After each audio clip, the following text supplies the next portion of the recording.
Welcome back to We Like That podcast. Because we like that. I'm Joe. I'm Calvin. Welcome back. Welcome back. How are you doing? I'm ecstatic. Sounds like it. Yes, Did you have a good week? this is my happy voice. Uh-huh. My very happy voice. Mm-hmm. My week was, it wasn't bad. It was decent.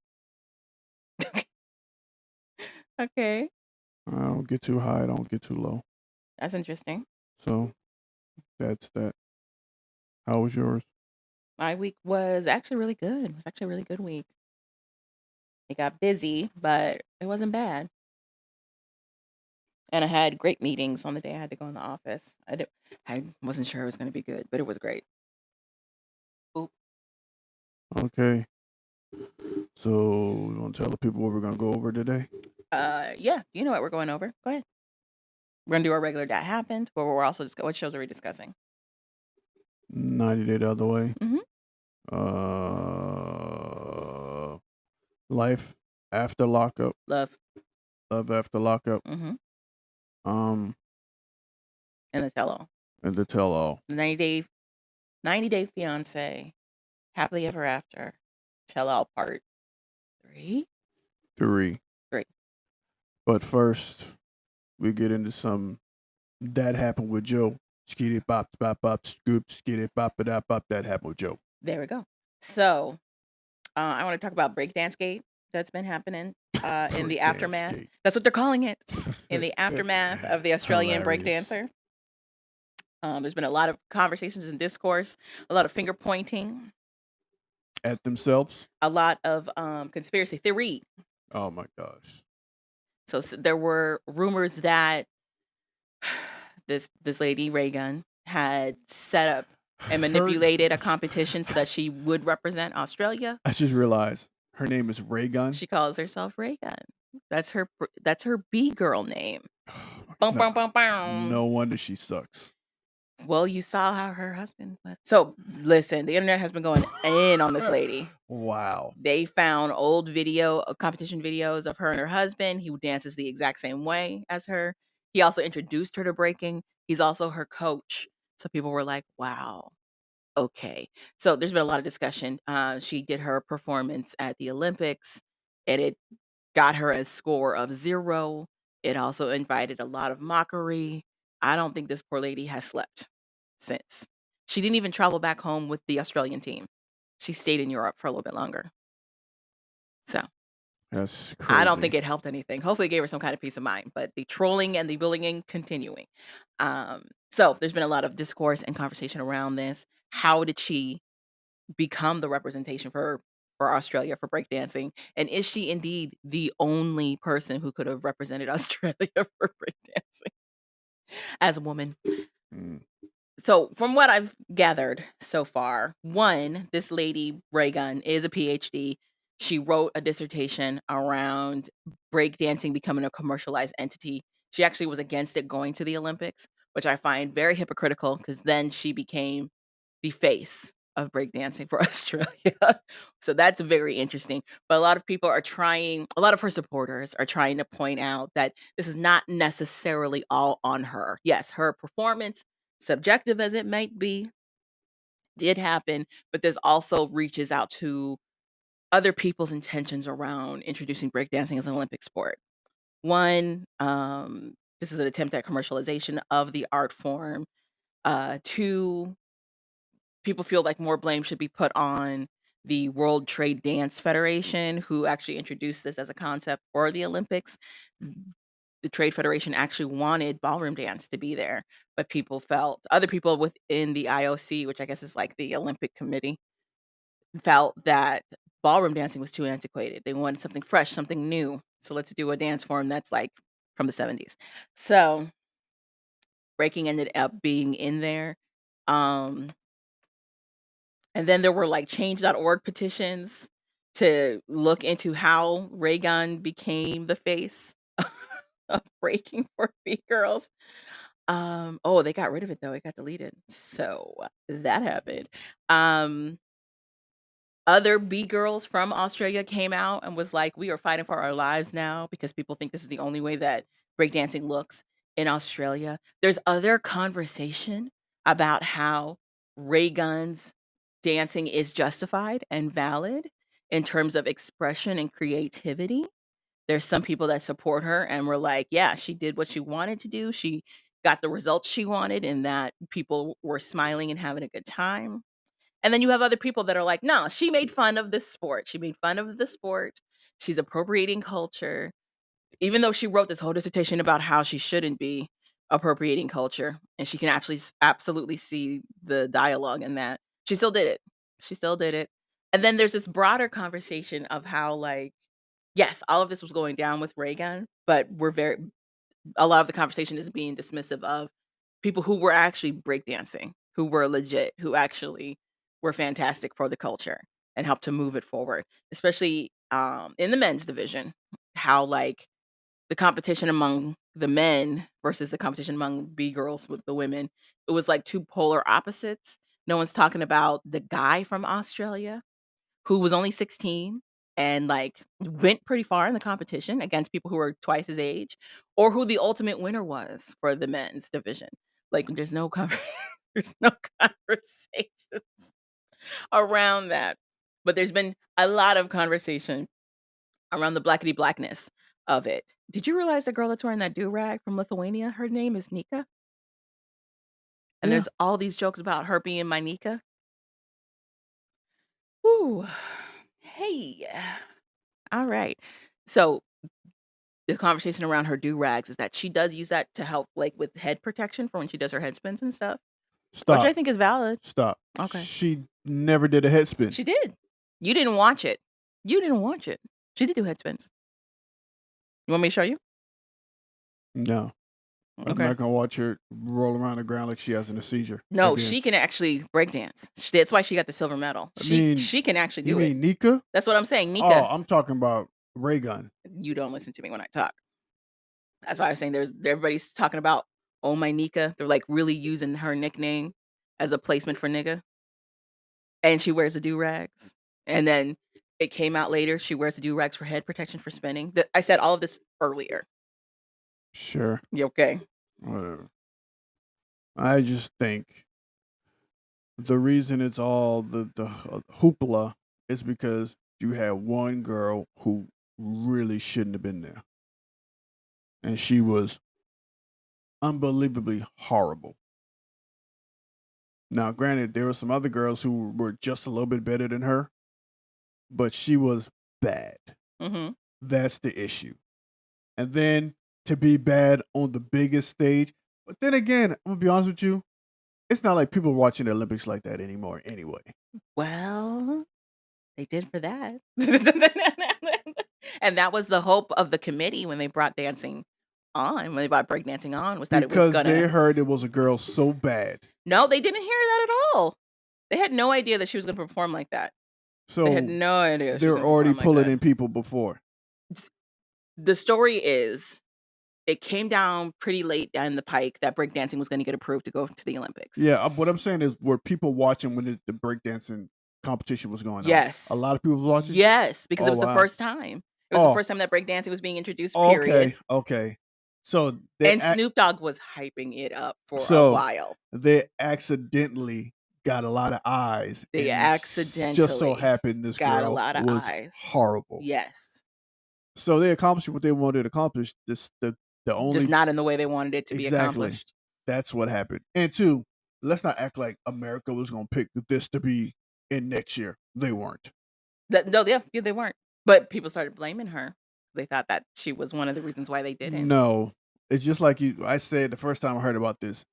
France must have uh, wanted this or Mhm. lobby for this. Mhm. So then when you told me the rules that people, the countries that are hosting can lobby for like one game or two games to be played during the Oh, Olympics. they can lobby for all the games they want represented in the Olympics. Okay, so that's why I'm like, that's why we getting flag football in baseball So, because America wants those two. but here's my question. This is not the first time that the Olympics have been in the States, but this is like one of the first times that those sports are going to be introduced. So, what was the reasoning for all the other times? Of what? Why they chose the sports they chose? Who? America.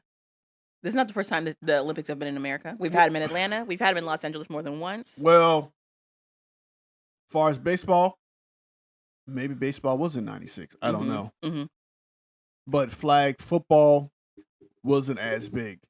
And two, I guess they wanted to keep football sacred. I don't know. We're getting off topic. The point is, breakdancing gate has opened up a lot of conversations. Poor Raygon has also come out to talk about, please leave her alone, for the love of God, leave her family alone. It happened. She did what she did. It's not going to change nothing, basically. Um, You and yeah, can't tell the internet, you can't open Pandora's box and close it. You really can't. but it's not that. It's not like she opened Pandora's She box. absolutely did. How? She absolutely did. She was just bad at what she was trying to do. So, in my research of reading all of this, Australia specifically had a very short turnaround of who they could find as representation for this particular sport, for breaking. So they just gave it to her. That's what you. Kind of, kind of. Eh, And this is the same lady who, like I said earlier, put out all this stuff about the purity of the art form and how she didn't want to misappropriate it at all, and then still did what she did. I think. Oh God, I can't believe I'm about to defend this lady. Oh, I think she had the best intentions in the world. okay. She was just bad at it. Here, some of the stuff she says, and granted, this could just be because of the heightened emotional state that she probably is in. Some of the stuff that she said was like, one, I knew I wasn't going to beat anybody, so I wanted to have fun. So it's like, why did you go to a competition if you knew you weren't going to beat anybody? What sense does that make? But at the same time, too, the people who were good couldn't do it anyway. What do you mean? Remember, this are the best breakers or stuff in Australia are like the Filipinos or the people that are not Australian, Uh huh. but they're there illegally, so they can't. They didn't say that. I Well, mean, that's an interpretation a lot of people have. But yeah, he's like, we looked at an interview that somebody from Australian News did where they were saying when people in Australia think of breakdancing, they think of Filipino kids and South Korean kids breaking in the street. But that form of breakdancing looks a lot more like what Americans recognize to be breakdancing. yes. But there's a conversation that Australia has different factions of breakdancing and it all looks different. And Raygun just happens to come from one of these factions where it looks a little different. Sounds like to me ray gun. But you got people in Australia going, "No." So, That's what I'm, like and that's the disconnect. I think where uh, we're blaming her. It's not her fault. The powers that be didn't want to get none of those other people who were better or better than her.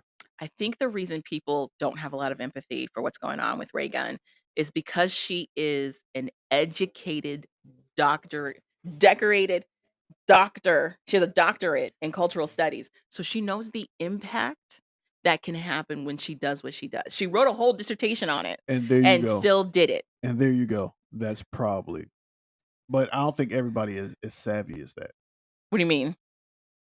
You might believe that's what it might be for you and a Okay. lot of people, which makes sense. Mhm. Other people just think, She's a bad breakdancer and that's it. yeah, Oh. or she was just put there giving it and then she just did what she wanted to do.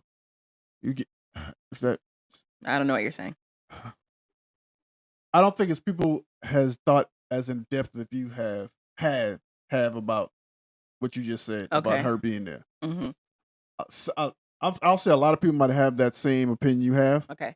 which is to me, I think that's what actually kind of happened. Okay. But a lot of people just thinking she was there because she was a white girl, and That's also true. In my opinion, that's also true. yeah, She's there because she was a white girl. well, you're right, yeah. And but then what you expect from an imperialistic society? That's what Australia is. Yeah. And all of I think their prime minister stuck up for her too. They're like, "We have a saying here about giving things a crack, like giving it a go." And she did that. But it's what's cracking me up is that the breaking communities in Australia that are coming forward are like, "We are now fighting for our lives," because everybody thinks that this is the picture of Australian breakdancing. That's just a side effect of Well, what it's a happens. rippling impact. Fact, yeah. And for me, not to say that I don't have sympathy for this lady, but to think that that what you're doing in a first ever game for the Olympics Yeah. as the representation for the country that you are and the Mhm. person that you look like in our current world society that's very Mhm. conscious Mhm. of race. That's why people kept saying that this was created by black and brown people in the States. That's why they kept repeating it because what we saw represented was not that at all. It wasn't Mhm. until, I mean, we saw some of it with the women's, but a lot more diversity was present in the men's. And even then, like the full judges panel, the people that made the decisions for all this to go down, nobody was black or brown. Yeah. So it felt like all of it was a mockery. And then to top all of that off, you had Raygun do her thing. And it was just like, what is And she was in happening? the middle round. What is going on? And she was in the middle round, right? She was one of the first. She had 3 attempts. So What she I'm was at the saying is beginning, she was in the she was in the middle. middle. She was competing for a medal at that time. Yes, she was competing for a medal, That's what. for world recognition, absolutely. Yeah. She was in the middle round to get like either silver or something like that. Yeah, yeah. But So the after remarks of her is her saying that she wasn't there for that at all, which is, I think, adding to even people being like, "Well, yeah, then why even did you do this?" adding more insult to injury. Yes. If that wasn't your intention at all, then why the hell were you there? Plus, all the stories we're hearing out of Australia of, like, just how quick that finalist competition was to choose who was gonna represent Australia. It was mad short. They had to literally scramble to get it done. It excluded a lot of people And who could have given better representation. it sounded like she was one of the judges. It sounded like it. It turned out not to be true, but it's because she has such a weighted presence in breaking in that community, her and her husband. I'll So, be honest with you. The videos of her husband ain't that much better. It's even people are worse like, "It's almost. painting a better picture."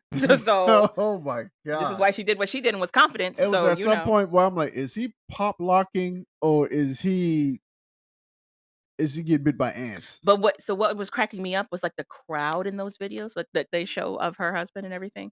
They're all white. They're all white. But I'm not shocked by that I am a at little bit. all. I am a little bit. I've been to Australia. I'm not shocked by that. You went to Perth. They're in Sydney, which is supposed to be more metropolitan, it's supposed to be more diverse. Perth and Sydney are like the cities, the big cities. Perth, Sydney, and Brisbane? Brisbane are like the big cities. Mhm. They're really no different. Okay. They're not. I think they're different in terms of diversity. I think there's more diversity in Sydney than there is maybe other places. Maybe, but that doesn't mean they don't still rule. I just found it interesting that people are also like, well, Australian breakdancing looks different, but you had the kid who came from Australia and his breakdancing, first of all, was phenomenal. Secondly, it looked like what we recognize to be breakdancing. All So I'm just saying. why is it so different? I'm not saying. I'm just saying. I understand how she got there. Mhm. It's not shocking that she got there for me Okay. at all. Maybe to a lot of people, but to I me, don't think people are shocked that they got there. I think they're shocked at the reaction that herself and the people supporting her are having. Like we shouldn't be reacting the way we're I don't. reacting. And then, Like it's and an overreaction. yeah, and I don't think they thought. First of all, I don't think they thought they would get the views for breakdancing that they I got. agree. Anyway, I agree. so the fact that it had that many eyes is shocking in Mhm. itself. But yeah, I just say it's par for the course. Okay. I mean, eventually something's going to replace this, but this is I don't think we will ever have dance again unless it's some country So they already that's have dance in there. Like rhythmic dance is a thing. They try to touch on a popular, what they deem to be a popular dance, and that's why it went the way it went. But it was tone deaf in so many areas. It was but so at the same time too, what do you expect? You thought they were gonna go out there and get breakdance pioneers to be the they judges? should have. But was That would that have been better. was that realistic to think they were gonna do that though? Was it realistic to think breakdancing was making it anyway? Like none of this was realistic. None of it was. Honestly, for European and France, they have a huge hip hop culture, They do. just like Germany has a huge hip hop culture. Mhm. So for France doing it, it's not out of the realm. I'm not. I don't think it's out of the realm for a country to like it. What people found out of the realm was that the World Olympics was like, "Yeah, we're gonna do we're gonna not only are we gonna do it, we're not gonna show representation for it. These are the people that we're gonna choose." And But it was just like, "Wait, but what?" I But we're think, gonna keep telling you that we understand it came from people who don't look like us, but we're gonna keep moving forward anyway. but that's before none of us really knew the process of being able to get a game as part of the Olympics. I didn't know that the hosting country can pick 2 games or a game that they want to be hosted at the Olympics. Mhm. I had no idea that. Mhm. So now that I know that, I'm like, it's not that hard. For instance, if America wants to say, no, we're gonna do, we're gonna make horseshoeing an Mhm. Olympic event this year. They can't. You know what they should make it? What's it called? Cornhole. Yeah, they should make cornhole an I Olympic think event. cornhole probably is one. That's hilarious. But Horseshoes. yeah, but I'm just saying Mhm.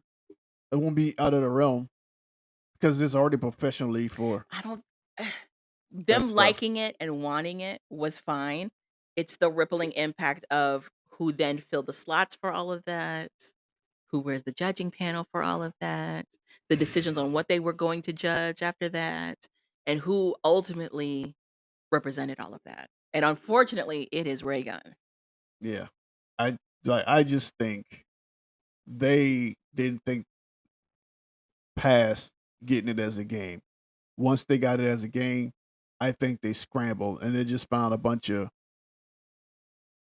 European people who know. So their judges come from dance backgrounds, just not breaking. That's what I'm saying. They just found a bunch of people who know dance Mhm. to fill those judges slots. Mhm. But the thing That's is, all. conversations are mostly about the visuals of it. Like visually, this did, Yeah, the visual this was didn't horrible, look but great. at the end of the day, I don't. It is what it is That's to true, me. I and just that's kind of how Raygun feels. At the end of the day, it is what it is. She doesn't understand why everybody's so obsessed with it, but it's just I don't understand why she's not obsessed. Why she can't believe why everybody's obsessed with it. You were horrible. you were horrible. And then by looking at what you were doing and looking at the crowd and the judges, made it even more horrible. It did, and then we found out later that like you've made breaking your life. That's how you identify On top as of a that, B girl. you're a doctor in You have a doctorate in cultural studies, so you know the cultural so-called. impact of all of this, and you still move the way you On move, top of that, you made it to an actual medal round right? Right. where That you you said you didn't care about. exactly. So Yeah. you can't tell me there wasn't one girl who was better Who wanted it. than you, Yeah. who could spin on her head for way more longer than you. Even if she couldn't, but who wanted to be there to compete and not just to have a fun time. Because it is a competition on the world stage. So, but yeah, so Breakdance Gate is something that has been happening. That's crazy. Moving on to a little happier things. Love is Blind has been in my opinion, killing the game. Love is Blind Mexico is something that is out. I gotta actually catch up on that. But Love is Blind Mexico is coming out. Love is Blind UK has been taking the world by storm. There has been conversation around why Love is Blind UK is more popular than Love is Blind Mexico. There's a lot of discourse where some people feel that people aren't as invested in Love is Blind Mexico because it's featuring Mexican people. I don't think that's the case. I feel like the storytelling, the producing of each show is wildly different, and that's probably why it's working out the way it's working out. Because people watched a lot of the other Love is Blinds, like Love is Blind Brazil, Love is Blind Sweden. The way these producers decide to reveal information about the people, the casting they have is different. Love is Blind UK seems to be like, we going in, Big Brother style. You're learning all you can about these people. Love is Blind Mexico, it's a little more. Private. Yes, it's a little more private. We don't get to see the other worlds that these people live in. It's strictly related to what's happening within the show. They don't show the families, nothing like that. They show the families, but you don't get big in-depth like histories around anything. And there's not a lot of in-depth conversations happening between the cast members themselves. So they're kind of like, eh. Also, there's like this air of like, what's the word? That they feel like they're better than everybody kind of a thing. You know what I'm talking about? like they have a grandeur of self-importance. They act like they're more regal or Maybe regal, but they just act like they're more sophisticated than a lot, and it's hard to relate to that as a viewer when you have somebody who's like, "Well, because I did this and I do that, so therefore, yeah, yeah, yeah," and it's like, "You're a professional poker player, I don't know what you're talking about." So, but is in this Mexico or UK? Mexico, the Okay. UK one is a lot more relatable. They seem like everyday regular people, and we get a lot more, like, person to person type of editing than we do with Love is Blind Mexico. Was that the one with the girl said she's like a model or something? Yes, Love is Blind Mexico has Cecilia, who's a plus size model. Okay. Or it's not Cecilia, Sylvia. Sylvia looks like a regular person. Like, she's not she's not plus size in Okay. American standard at Okay. all. She's just tall. But it's a big deal that she's big for the show. And It's a wasn't big the deal. dude she met with Chema. he was kinda not happy? Right. He thought she was too big Okay. and that she wore too much makeup, and neither of those things are true. So I can see why people aren't as invested in Love is Blind Mexico, because it's kind of like, I don't wanna support this. But the couples are very interesting if you do wanna watch it. There's, Gerardo and Fernanda. They seem like they're in a toxic relationship. You've got Renee and Irais, also seem like they're in a toxic relationship. We've got Fernando and Karen, also seems like they're in a toxic relationship. You've got Gemma and Sylvia, like I said, same situation, toxic relationship. Willie and Francesca. Willie's very avoidant, Francesca is not, which causes them to butt heads a lot. Not as toxic of a relationship though. And then Saul and Leticia, and this is a couple for me that I wanted to see more of, but they kind of ended things and then kind of got back together. There's this whole conversation around Saul and Leticia where either you feel that Saul was way too aggressive with her, or you felt that Leticia was just too closed off to things. And I found it very interesting because Saul's looking for a wife, and it's very apparent that he's very physical in his affection. When he meets Leticia for the first time, they he like they like almost run to each other, and he immediately grabs her face and starts kissing her. And then he picks her up and takes her to the couch that's on the other side and starts like heavy duty making out with her and starts to slide down like a part of her dress to expose her shoulder so that he can make out with her shoulder. And she is paralyzed in fear, like deer in headlights. She is, like, frozen, and, like, the conversations they had prior to meeting was her talking about how she's a little more reserved, she's a little more conservative. She didn't wanna have sex immediately, she wanted to wait till they were married to do all of that, and she was like, "Are you okay with all of that?" And he told her, "Yeah," and then when they met in person, he's just, like, very physically affectionate, and she freezes, and then later kinda gives him a lecture about how, like, she felt uncomfortable, and he wasn't paying attention to the fact that she felt uncomfortable, and he's like, "I'm so sorry, I didn't pick up any of that." And then as they start to date, like they go on the honeymoon or whatever, he is feeling away. He feels like she keeps rejecting his advances and he's confused. He's talking to his guys and he's like, there's moments in there where she's like, I really want you. And then there's other moments where she's like, don't be anywhere near me. And in Leticia's eyes, she feels like she's been the same the whole way. She doesn't like a lot of physical attraction. She gets overwhelmed very easily. She's also had very bad experiences in terms of relationships. I think it's hinted at, hasn't been said explicitly, but it's hinted at that she may have had been sexually assaulted at some point. Well, she was just sexually assaulted when she met him. Well, that's what a lot of people are saying. I don't think that's what happened. Was he paying attention to her comfortability? No, but I don't think he was sexually assaulting her. Really? The So, pulling down of her shoulder to make out with her shoulder. yeah, That wasn't going too far. to me, no. The way they showed it, the context of it, I didn't think so. Just trying to suck her face when she really didn't want it to be done. That's not going too far. Well, for her it was. For her it was. It was going too far. But I can understand why he was confused. I don't wanna sound like I'm apologist, but I can understand why he was confused, especially the way they showed it. The way they showed it, it happens fast. He's so excited to see her. She's saying she's so excited to see him. I didn't even recognize that she was uncomfortable until he had her on that couch. And he's, like, kissing her, and she's starting to curl into, like, a ball. That's when it's like, "Oh." And he stops and steps back, and then she cries. She cries. Like, after they close the little doors, after they meet or whatever, and they go to their separate sides, she full balls and cries. But she doesn't have a conversation with him about any of that until it blows up. It hits a point at the honeymoon where, like, he's complaining to his friends about how, like, he doesn't understand why she doesn't wanna be physically affectionate with him, and she's like, "You need to have that conversation with me. I'm not comfortable with this. I told you I'm not comfortable with this, yada, yada, yada." They could have it Now out. who's victim blaming? I'm not victim blaming anybody.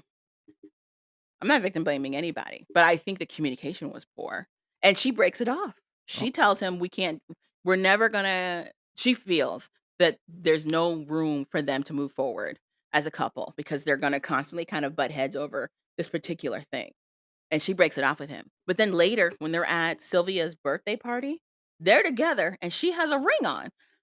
So I gotta catch up with the rest to see what's going on with that, but I am confused. I am confused. okay. You said, "Okay." But they're the only couple that I'm invested in. Everybody else, I'm like, okay." So, but Love Is Blind UK, fully invested in all these couples. Fully excited.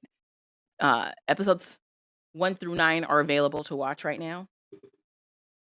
And I love all these couples. There's Steven and Sabrina. We barely see them because of their most normal couple. Like, they kind of get along together. He immediately proposes. She says yes. They don't have a whole lot of drama, which is great. Then you have Tom and Maria, a little more drama. Maria's dad died pretty recently. He died during the pandemic.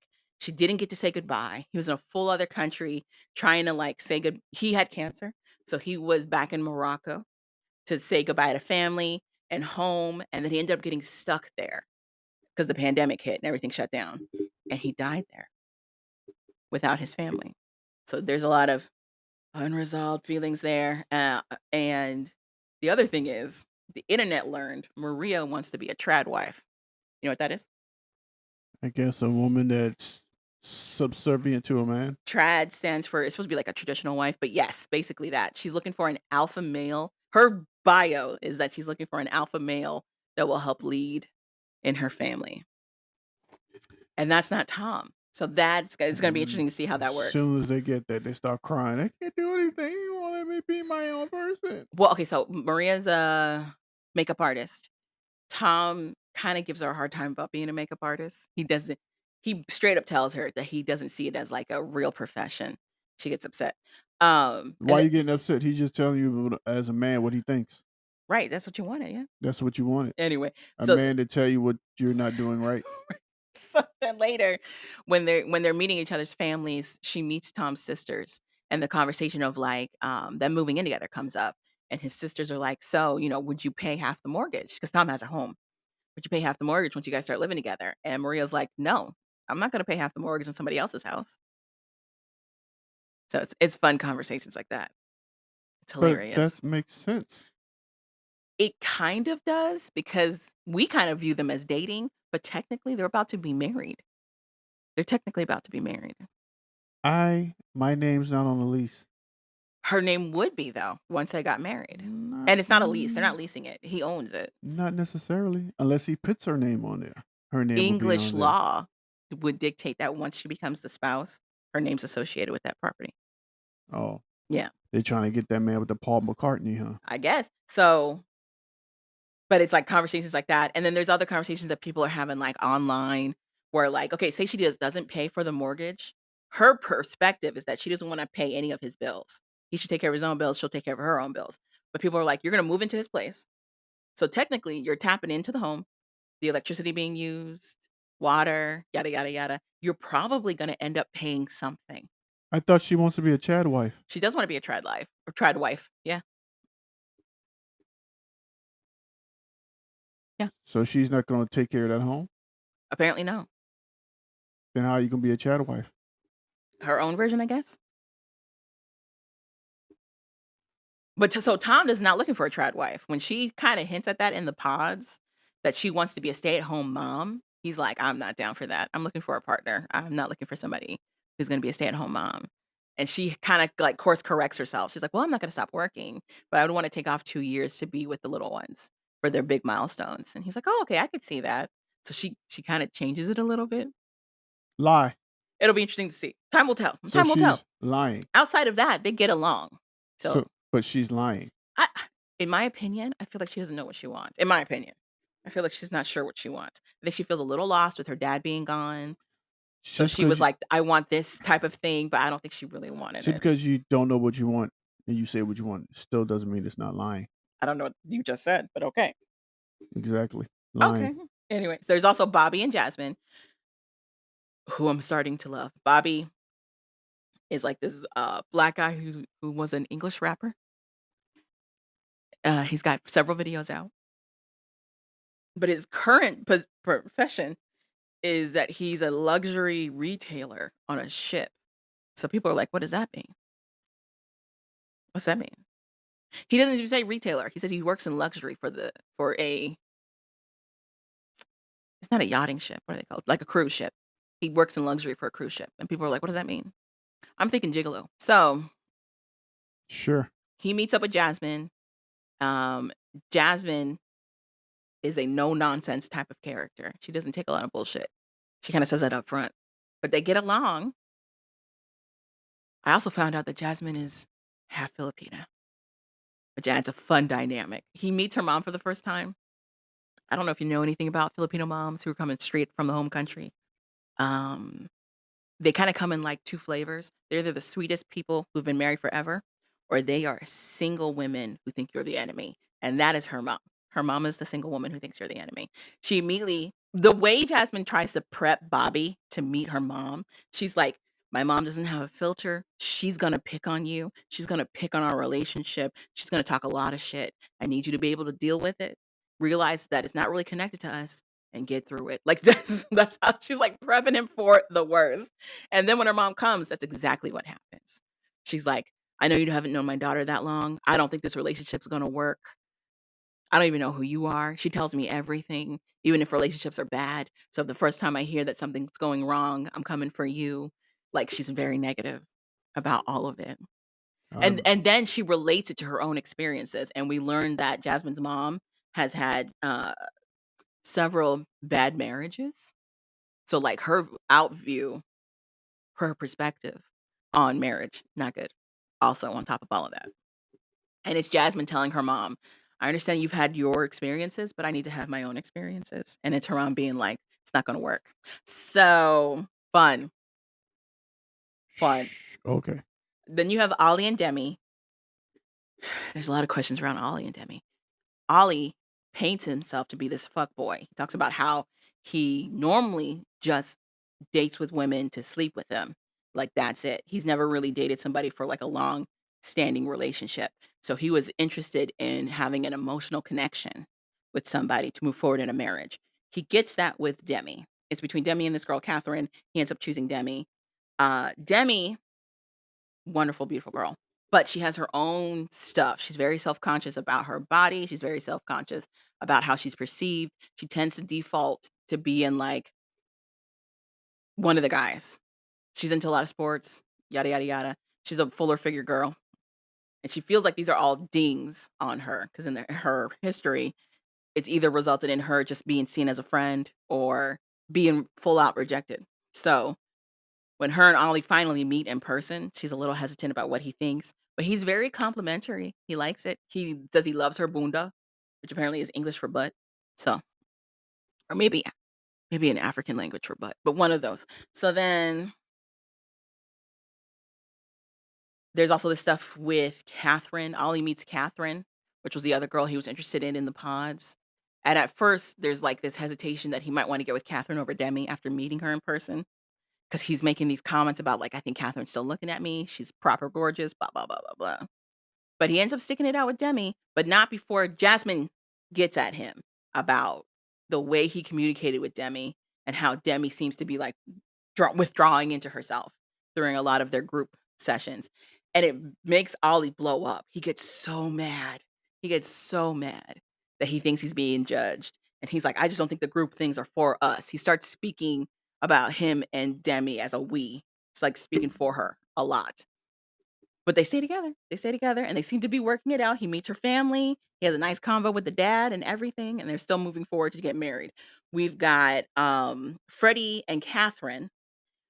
Freddie works as a I forget what they call it already. But basically, he's the guy that helps you with your dead. You know what I'm talking about? Not Mortuary? maybe not a mortician, but yeah, he works in that space where he helps them create the plan for the funeral, uh, the burial, getting the body prepared. He does all of that. Um, he's very nice. He's very sweet. He also is shredded. This man goes to the gym a lot for some reason. I think it's because he's with death all day, but whatever. He goes to the gym twice a day, and it looks like it. He's shredded. He's also silly. And Catherine also goes to the gym twice a day. She's also like just as active as him, but she is not as silly. She starts to nitpick this relationship pretty early on. They start getting into fights over really little things because she wants this like constant assurance from him. She asks him, "Did he ever cheat on a partner in his, relationships?"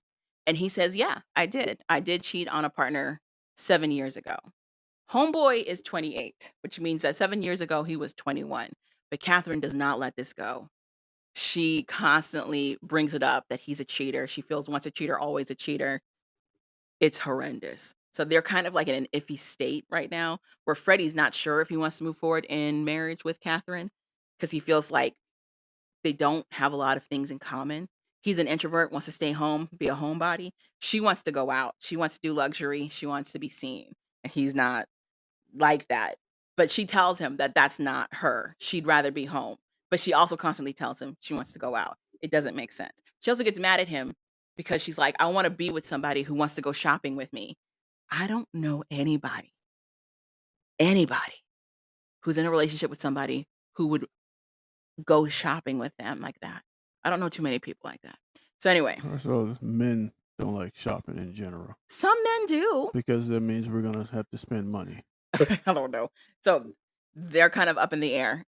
And then you have Nicole, the Benaya, and Sam of it all. At first, Nicole comes in and she's very interested in Sam. Sam, it's very clear and evident that Sam is going to be the villain of our show for the season. He talks a lot. He keeps telling people they need to trust him. It's very clear he has a lot of image issues Oh, regarding him. that guy. Trust me. Yes, trust me. Hey, do you Trust me. trust me? Trust me. Trust me. Okay, trust me. And also he's just trying to make it through the show. Like at first he latches on to Jasmine. She's like, no. He latches on to several other ladies. They're like, no. Nicole, though, is like, oh, maybe, maybe. Then you have Benaya, who's on the show. And at first it seems like they're all on the same page, but then when Nicole straight up asks him, is your end goal marriage? He's like, I can't give you an answer. He's on a show called Love is Blind that ends in marriage, but he wasn't sure if he could make it to marriage. So it was like, why are you here? So she decides not to choose Benaya. She chooses Sam because Sam tells her he does want to go for marriage, even though it's very clear that he just wants to do that to stay on the show. She realizes her mistake, though, pretty early on, breaks things off with Sam, gets back in touch with Benaya, who then pops the question immediately. And now they're moving forward in marriage. They meet each other's families, they moved in together, and for all intents and purposes, it seems like they're doing pretty well. So those are all the couples for He's Love is gonna leave Blind her at the UK. altar as payback. I think Freddie is. So there's this little, I think either the last episode or second to last episode that just got released, where they meet all the other people that were in the pods. There's this one girl, she's this black girl. I can't remember her name, but she comes down the stairs and all the guys light up. They're like, "That's her? This is what she looks like?" And one of the first guys to introduce himself is Freddie. He's not, like, gratuitous with it or anything. He's just like, "Hi, how are you?" But he's also can't keep his eyes off of her. Catherine notices and is like, "I saw you kinda, like, looking around. Do you think she's attractive?" And he's like, "Yeah, I think she's attractive." She gets upset and she hits on Sam. She then goes and starts flirting with Sam in front of him, like hand on the shoulder, doing the most. Freddie didn't even do all of this with the other girl, but she is just like fully flirting it up with Sam and constantly saying that Sam looks exactly like an ex she had. And the rumor mill, allegedly, is that Catherine and Sam are dating right now. And she's mad controlling, allegedly. So that's it. That's Love is Blind UK. Can't wait to see how all of these. I'm gonna watch both of them and see how it all works out. But that's it. That's all I got for That Happened. You got anything else, Calvin? Scared up, but that happened with Joe. Okay. Yeah. All right, on to our worth the watch, 90 Day Fiance Happily Ever After, season 8, Tell All, part 3. Which couple you wanna start with? Let's just start in the order that happened on the show. I don't know what the order is, I just wrote couples. Okay, then Okay. read your list. Okay. Ed and Liz, we don't see Jason anymore, so I don't know if he left or what, but they're actually pretty quiet. They're not fighting with each other as much, but Ed still manages to start fights with Thais and Sophie in this part of the tell-all, to the point where, like, Thais throws water in his face. It's hilarious. Pretty much it's 9,000 people in the jacuzzi. I don't know why you want to be in a jacuzzi with 9,000 other people, but it is what it is. It was like a smorgasbord of just It was it diseases. was people soup.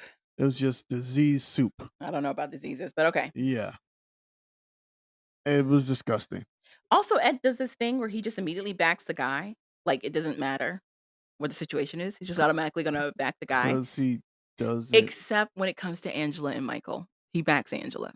because he's afraid of Angela. I don't know. Anyway, Yes, okay. Then we have Rob and Sophie.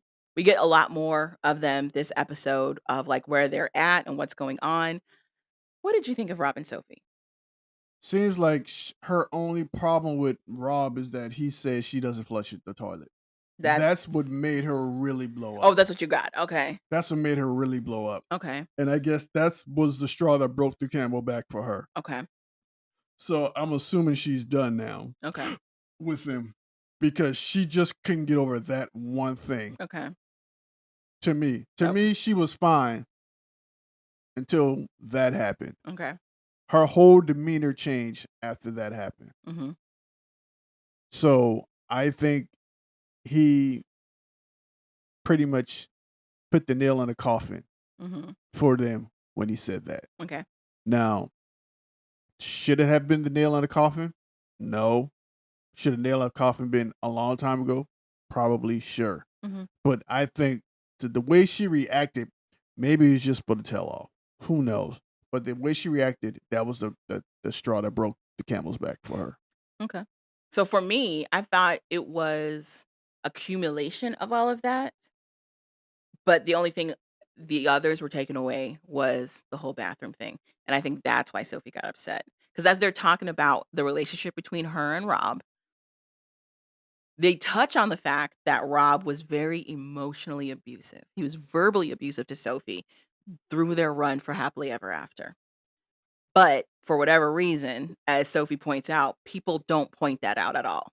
They, like, are very dismissive of it. But when Rob talks about her bathroom shenanigans, all of a sudden that is a big point of contention. And why did you do that, Sophie? And they're speaking up. So she's like, what is going on?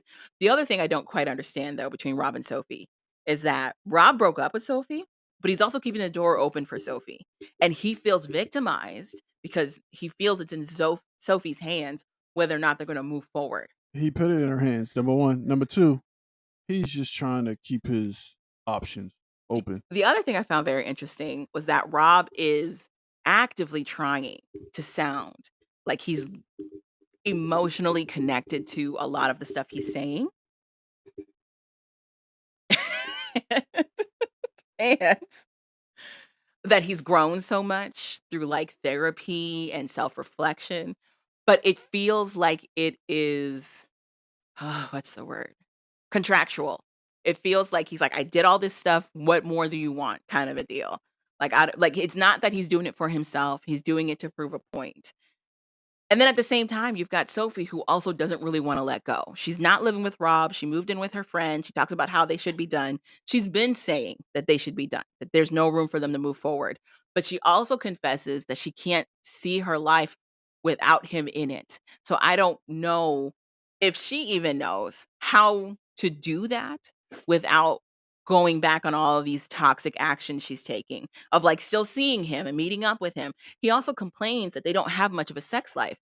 But after learning that they're not even together, what sex life did he think they were gonna have? It was confusing. The Sophie Rob part of it confused me. Sound like it's two people who keep the options open for each other because they don't have any other alternative. I guess. It was it was confusing. I also didn't understand why Ed was so pro Rob when he couldn't stand Rob. Didn't make sense to me, but alright. Then you had we had Lauren and Alexi, but they just kinda looked at stuff. They didn't run. They're not really doing anything. Then we have Jasmine and Gina who also were just reacting. We might touch back on their story at some point since this is 5 parts, but who knows? The biggest part, of course, was well, we can talk about Thais and Patrick. Thais and Patrick have a little moment, um, where they kinda talk about Thais' relationship with his brother, which is that she does not have one. And it's Thais kind of breaking down into tears over the fact that, like, she feels she's communicated to her husband several times that she's not happy with how Patrick's brother treats her, and he kinda just shrugs. He basically says he doesn't know what to do because he's in the middle. He doesn't know how to keep things copacetic between the 2 of them, but it's other people around him being like, "You gotta take a more active role of, like, sticking up for your wife, sticking up for your brother," like, making it very clear they're gonna be in each other's lives. So, we'll see how that goes. Um, Their biggest issue is that she doesn't want to have another child right now. which is also I wanted to roll my eyes so hard. So hard. I have a very hard time sympathizing with a man who's like, "I want more children," from a woman who has already given them 1. And they had a difficult birth. They had a very difficult pregnancy and difficult birth, and this guy's just like, "Yeah, I want at least 3 or 4 more," and it's like, "You Did aren't she, the one did popping these she babies." did she say it was difficult? Yes, that was part of the conversation, was that the daughter they had was a very difficult birth and then very difficult afterbirth. That's why she wanted to get all that surgery stuff done because her body was wrecked, which is what happens. All of, like, the minerals and nutrition in your body goes to that baby, even after. That's why there's such an effect that happens to women afterwards. I like how you're rolling your eyes. So, it's not easy, and that's also why Thais was hesitant to go and have another baby. She wanted the support because she knew she'd need it because she'd be by herself. Patrick travels for work, but he was like, "I want 3 or 4 more." So, If she wants to say because he travels a lot, she's not going to have a lot of help. she did say that. That's why he's like, "How Okay, would" that's why Sean I'm was like, "How would you feel about I'm moving back cool to with that. But Colombia?" Or no, Brazil. was the pregnancy, her giving birth, something that was was it complications to during the birth or something that There scared were her? complications in the initial pregnancy. I forget what they call it up, but you know when you throw up 24 hours? Mhm. There's a word for it. Okay. She couldn't keep any food down. She had to be on IV fluids and, like, checked in a lot. A Okay. lot, a lot. That's Okay. hell on your body. Okay. Then she had Okay. complications during the pregnancy, like the delivery. There were Okay. huge complications. She had to have 2 surgeries done Okay. to survive it. Okay. So And then after that, she had to deal with, postpartum, not only I don't think men realize how much more bleeding a woman's body does after the birth as well. okay. Whatever. The way that they cut it then made it look like she was upset. They all of the stuff I said was in what they said in the tell-all. I missed all of that. Okay. The way they cut it to me made it That's sound why like she was crying. the way they cut it to me made it sound like she didn't want to wreck her figure anymore. Her the because she didn't like the way she looked when she was pregnant. No, she That's didn't the have a problem with how she looked when she was pregnant. She's talking about and that afterwards. and all that the way she looked afterwards, and I guess he didn't look at her the way he looked at her when they were dating or something. No, that's not true. That's I'm just saying that's the way they made it look. The way they cut it up made it look in my head to me. I think you But just tuned out and stopped listening at some but point. if that's the case, that if that's what happened, then yeah, I can understand why she's hesitant because you don't want to go right back to that again.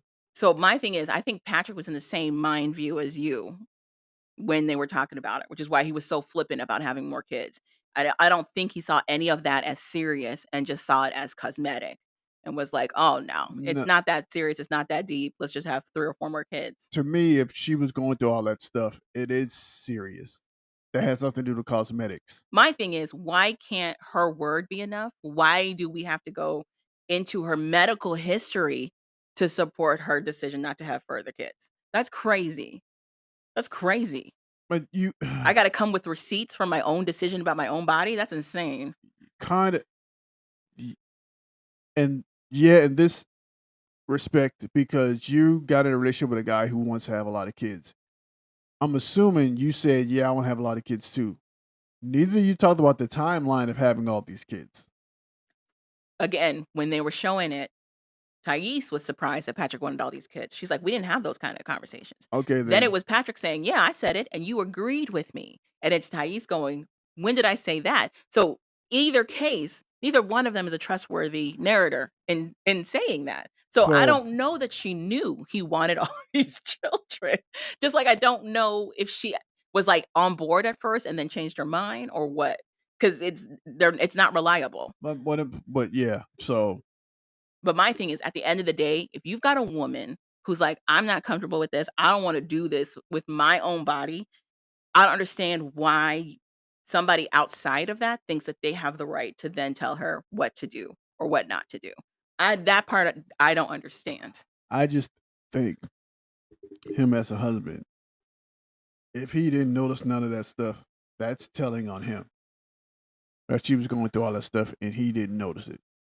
That's I saying a think lot there's a about him. difference between not noticing it and not registering how serious it is. I wouldn't be surprised if in Patrick's mind, Th they'll just go to the doctor like they did the first time, and she just has to get through it. I wouldn't be surprised if that's his there's mentality. no way as an sure, that is no way I can be going to the hospital every day with my wife. Again, She's pregnant he travels all the time, remember? So and I don't she's know how much he was there for parts of that. and that's the thing. I don't think he was there for all that stuff. He just saw the aftermath. And to him, she was just being a pain. She was just I'm just saying, like, complaining to complain. say this was us and you were still in the military or something and you were gone and I'm telling you what I'm dealing with and I'm telling you how I'm feeling, I feel like you would be receptive and be like, "Okay, this she's going through a lot."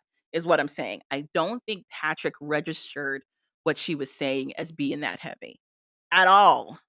At all. Because what we've seen of Patrick, especially when it comes to Thais, it's kind of like she talks at him and he's not really listening to what she's telling And him. I agree with you. I think he just didn't register and didn't put two and two together. Mhm.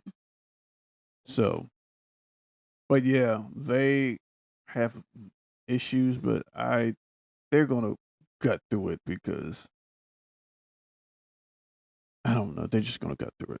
I don't think they're gonna do anything about him. Mhm. I think they're just gonna keep going, Mhm. and then he's gonna try to do and he's just gonna get her pregnant Mhm. without her wanting to be pregnant. Right. Now, my thing is, what is she gonna do? How you're saying he could accidentally get her pregnant and she wouldn't be aware of it? He's gonna try.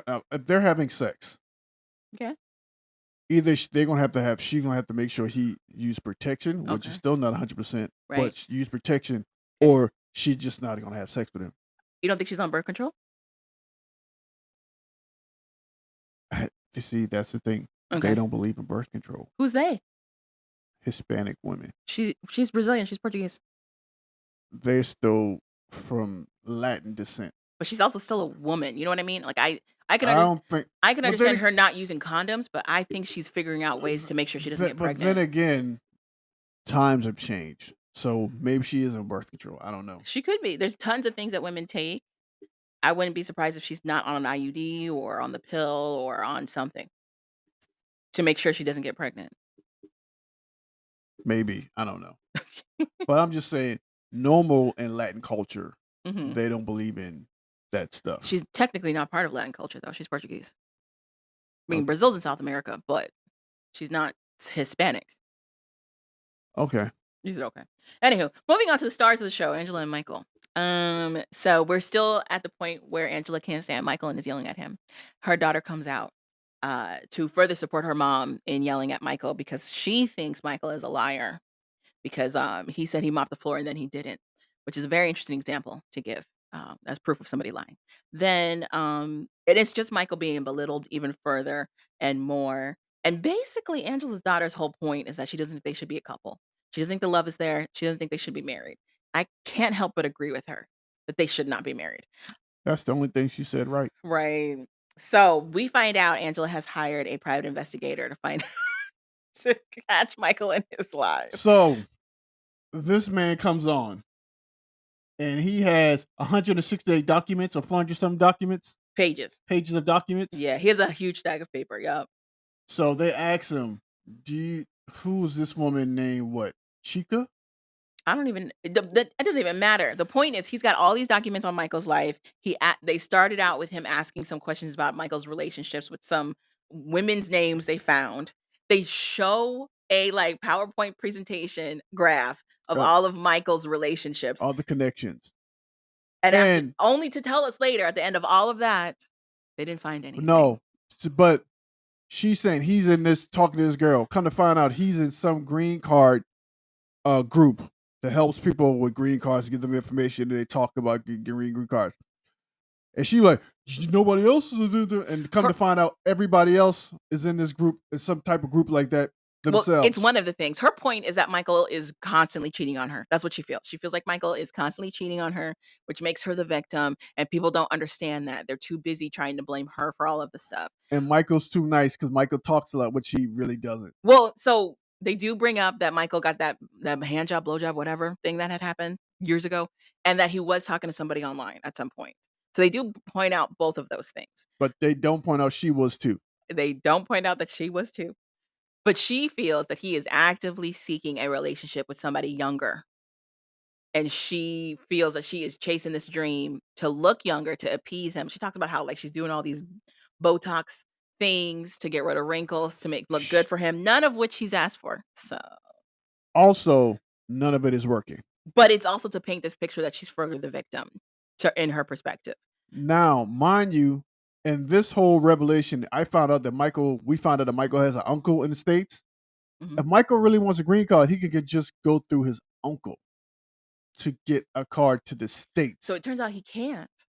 Why? A foreign national can't support another foreign national in a country. How long has his uncle been here? It doesn't matter. He didn't give up his citizenship. His uncle's not a US citizen. Okay. He's a permanent resident. So his uncle is married to somebody who's a US citizen? You don't have to be married to be a permanent resident. Well, anywho. Okay, cool. So just throw that whole thing I had it set up in my head out the window. Well, my thing is if he needed a place to stay in the States, he didn't need Angela. What I'm saying to you, he can still get in the States and probably get a work visa or Yeah, something he could get a work visa, to absolutely. stay here longer and then work on his own citizenship. If that's what he wanted. If that's what he wanted. He had another option, which probably was easier, faster, and less of a headache to go through.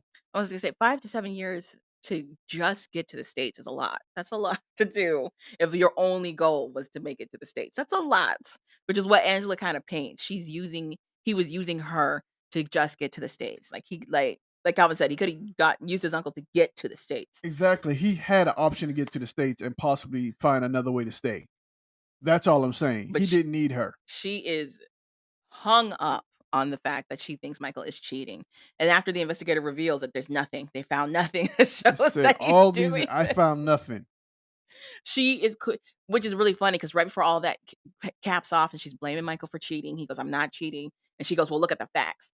Then the investigator goes, "Yeah, there's nothing. He's not cheating." She goes, "I don't believe you. You didn't have long enough to research." But he It's said, wait a minute, you say you wanted facts. I'm giving you the facts. it's like she's like, "I hired him like 2, 3 weeks ago. That's not enough time. How much time do you think it is required?" So then even the investigator goes, she's crazy.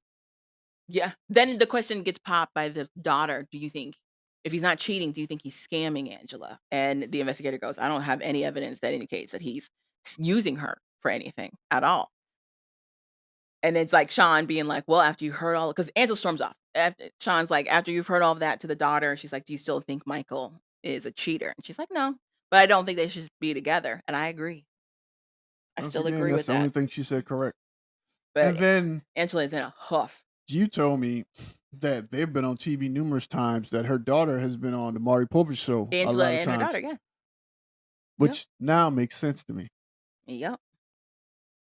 So she just enables her mom, who enables her to do the same thing. What gets me though is the investigator at the very end of that goes, I just came out with all this proof to show that her husband is not doing any of this.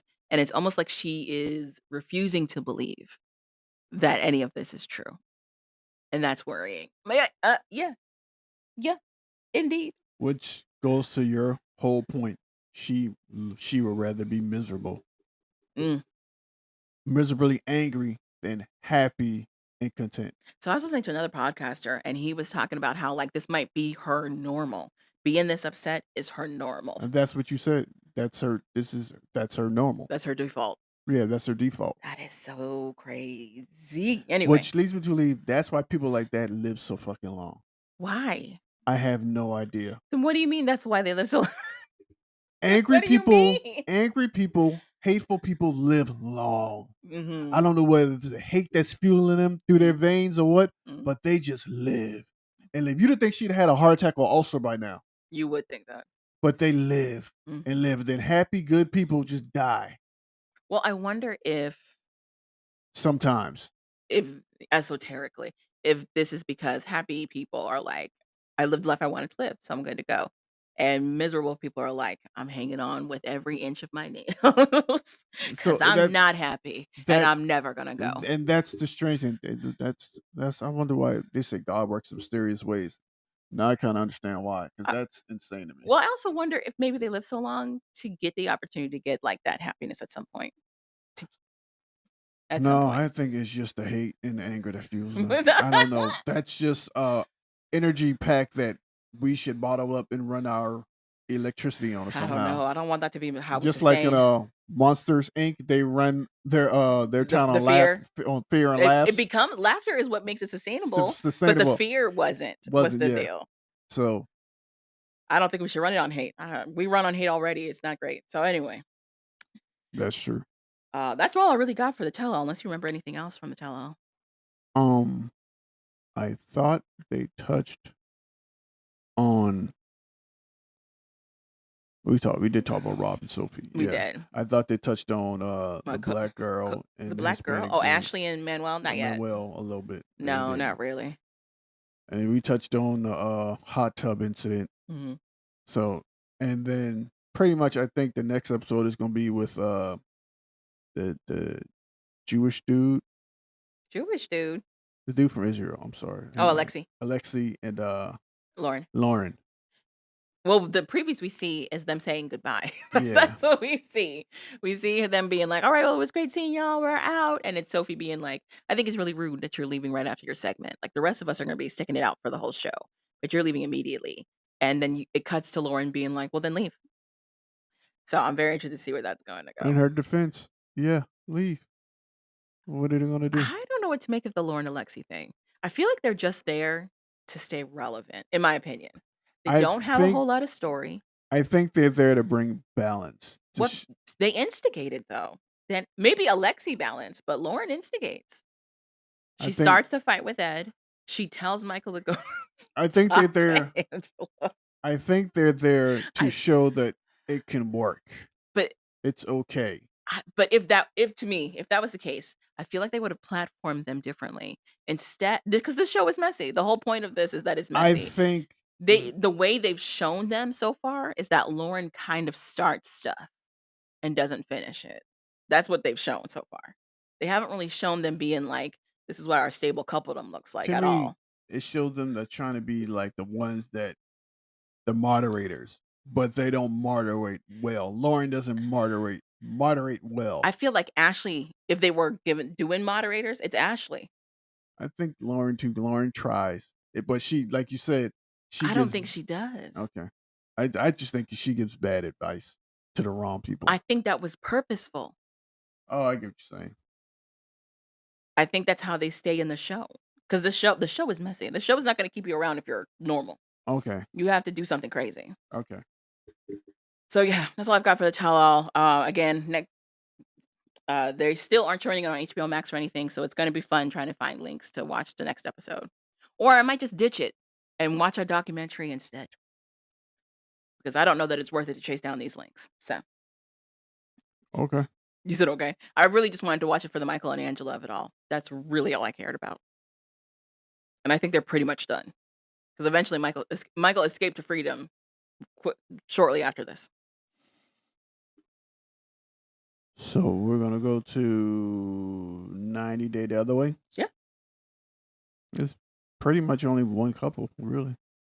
Well, so we had James and Natalia, we had Inky and Corona, and we also had Statler and Dempsey. Which one you want to talk about? We could just get Inky and whatever Corona. out the way. So as we know, Corona has decided to stay with Inky in Iceland. Um, a bun holiday has happened And that's apparently when kids come in with a stick and inspect their parents' butt because bun. And but then they go and numerous get times. buns. Like they go and he calls them buns. They go and get buns, but you know what, they look like donuts. They go Like, get donuts. That's that's what what it it looks looks like. like. That's weird. Well, it's their thing. So I'm not gonna say anybody else's Some cultures things or shouldn't holidays are be weird. on TV. Some things, some countries just keep to themselves and not let everybody else know. To be fair, I don't think Iceland was like, let's promote this. I think it just happened while Corona was there. That's what I think. So we get that. We also get Corona's conversation with Inky where she finally confesses to him that she's been soft partnering him and hasn't really unleashed the full totality of her anger. And like everybody else, no one knows what the hell that means because he looks like whatever. I don't even sure. She's like, "You don't haven't really seen me super upset." And he goes, "Well, if you get upset, I'll just try to make you laugh." And she goes, "That would be a mistake." And then you see the fear of happy God gets into his eyes. Because on one hand he's like, oh, but on the other hand he's like, I can make you He's laugh. pretty dismissive of it. And I'm like, "Okay, ticking time bomb." Then she goes on to talk about her nursing degree because she is a doula and she's trying to see how she can practice her Abdullah and Mogada. no, Abdullah and Mogada. no. So, but she's a delivery nurse, so she's trying to see how she can still focus on her career while in Iceland. She passed whatever this nursing test is exam so that she can practice in Iceland. And she tells Inky about how she had to give up going to Penn in order to be with him. And I think she was expecting him to be like, "Oh my gosh, babe, this was a huge sacrifice. Thank you so much." But instead, he's just like, "Okay." And Like he that's it. and once again, this is where women expect a certain amount of Oh Lord. response, Okay.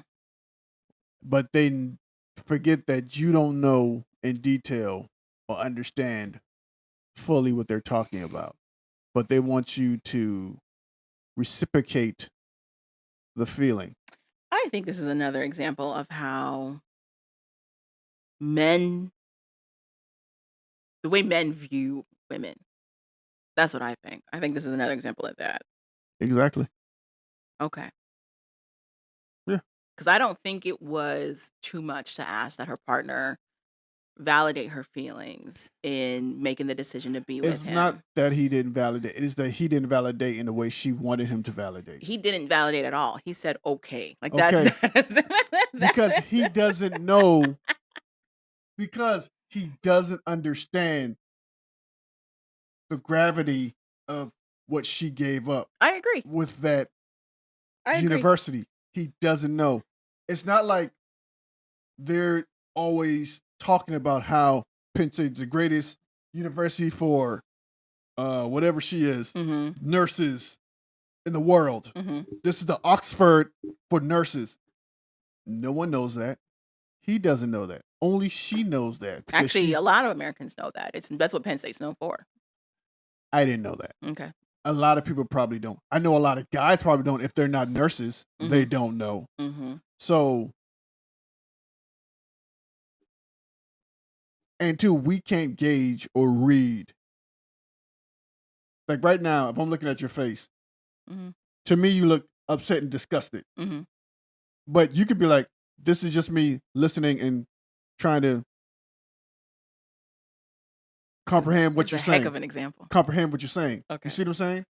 That's a heck of an example. I'm just saying. But Okay. that's what I'm saying. So you're saying right now I look disgusted. Or you're looking like,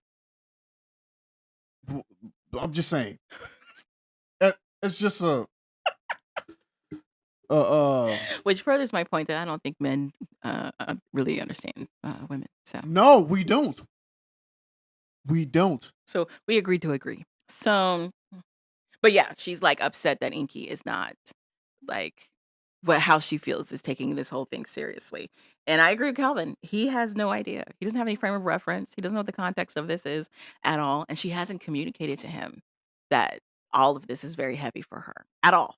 Also, she's kind of, like, hoping that he's putting context clues together, which from my experience, men don't do. They don't No, put context clues together. no, You have to tell them outright. no, So, but she hasn't learned that lesson yet. So, no. Stop treat us like Blues Clues. which is really funny because on the one hand you say guys aren't that dumb, but then you also say we know we are. So, We're not we're not we're dumb, we're not stupid. okay. There's a difference. Okay. Play treat us like Blues Clues Which would insinuate you're dumb. when it comes to your emotions. Uh-huh. That's what I'm saying. Uh-huh. If you wait for me to pick up on your emotion, unless I'll pick up on sad Okay. and angry Mm-hmm. and happy. Okay. Anything in between there, I'm not going to pick it up. Mm-hmm. Because if I go, are you angry? No, I'm not angry. Mm-hmm. You sad? No, I'm not sad. Okay, Mm-hmm. I'm done. Right. I'm not going to play the guessing game or clues with you Mm-hmm. for the next 20 minutes to figure out how you're feeling. Mm-hmm. It's too much. And my head hurts.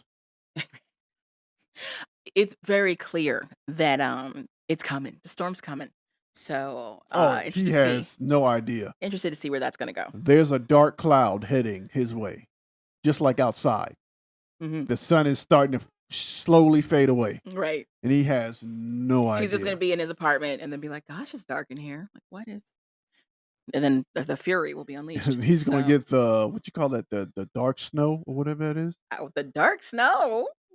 What is that in what movie is that where it gets dark and the white uh creatures come or something like that, or dark creatures come? Is 30 that Days of Night, is that like the vampire one. no, it's the oh god. Anywho, moving on. What? It's the Like Game Game of of Thrones? Thrones, yeah, the Game of Thrones. What are you talking about? I don't know. I don't watch it. I'm just gonna end it right there. I don't watch it. Trying to reference it, but yeah, Yeah. interesting. Okay, The anyway, white elves or something, the bad elves that when they come, there's no something like that. elves. There's no elves. Whatever, yeah. Well, The Night Walkers. Night Walkers, yeah. Yeah. The Night Walkers are coming. Yeah, But she's a Night Walker. Is what she's you're a Night saying? Walker. Yeah, he doesn't know. Interesting. Okay. We got there. It took a long time, but we got there. Okay. Moving on to Statler and Dempsey. I am done. Child. Anyway, so Dempsey's still in a mood. And to be fair to Statler, she's exhausted from the flight because it's a long flight. She's also been upset about this whole thing the entire time. She also lost her luggage. She also found out. Stop. She didn't lose her luggage. Can we stop putting that nasty narrative up there? How you use luggage and they're not gonna make you come back for it or actually for address to mail it to? I don't. Maybe they did. We just don't You know about it. No.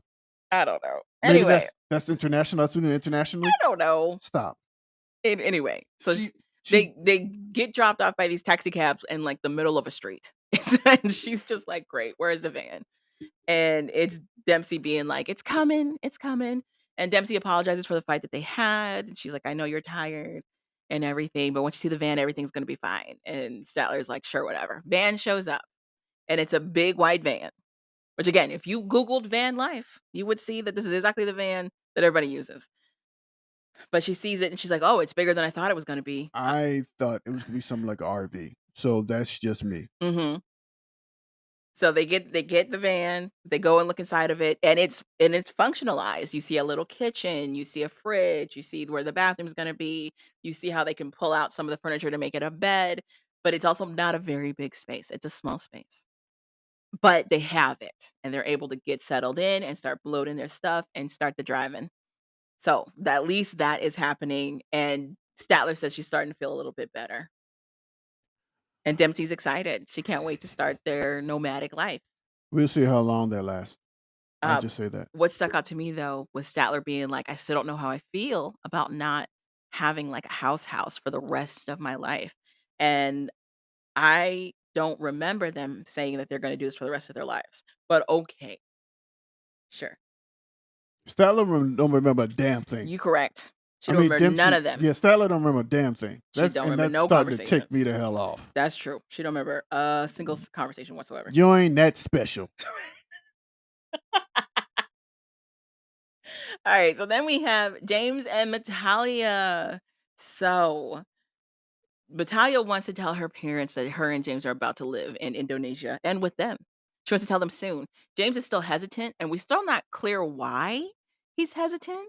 But then they have a day where they work at the banana chip plant, and he gets to see how it works. They have him do some of the stuff, and he's like, "All right, this is pretty cool. You think I could work for you?" And then the dad's like, "Sure." He's like, "You think I could get paid?" And the dad laughs. So I just should you were looking for the laugh button, weren't you? My demonic laugh. I wonder how many times you'd have to press that button to get it, though. It's not immediate.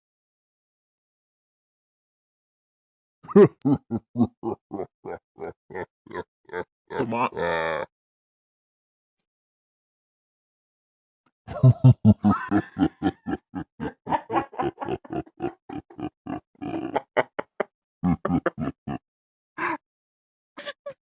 Oh my gosh. That's how the dad literally laughed at him. Oh my gosh. Dad's like, really? That's not how he laughed. But anyway. That's what she told you? Anywho. You gonna get paid? I make 3 cents per banana. Not even 3 cents. Per banana pack we sell. Not even 3 cents. You really think you can get some? Really? Oh my gosh. So, but they finally have a serious conversation with Natalia's parents where Natalia doesn't take the lead in the conversation whatsoever. So once they're all sitting down, it's James in English talking about how like they're planning to stay in Indonesia and they'd like to stay with the family and he'd like to work at the banana chip plant. And it's Natalia furiously trying to translate all of this to her family. And for the most part, her parents are on board with them moving in and working at the plant. But then James drops that they have a car bill they got to meet. They got a $700 car bill that they got to pay monthly.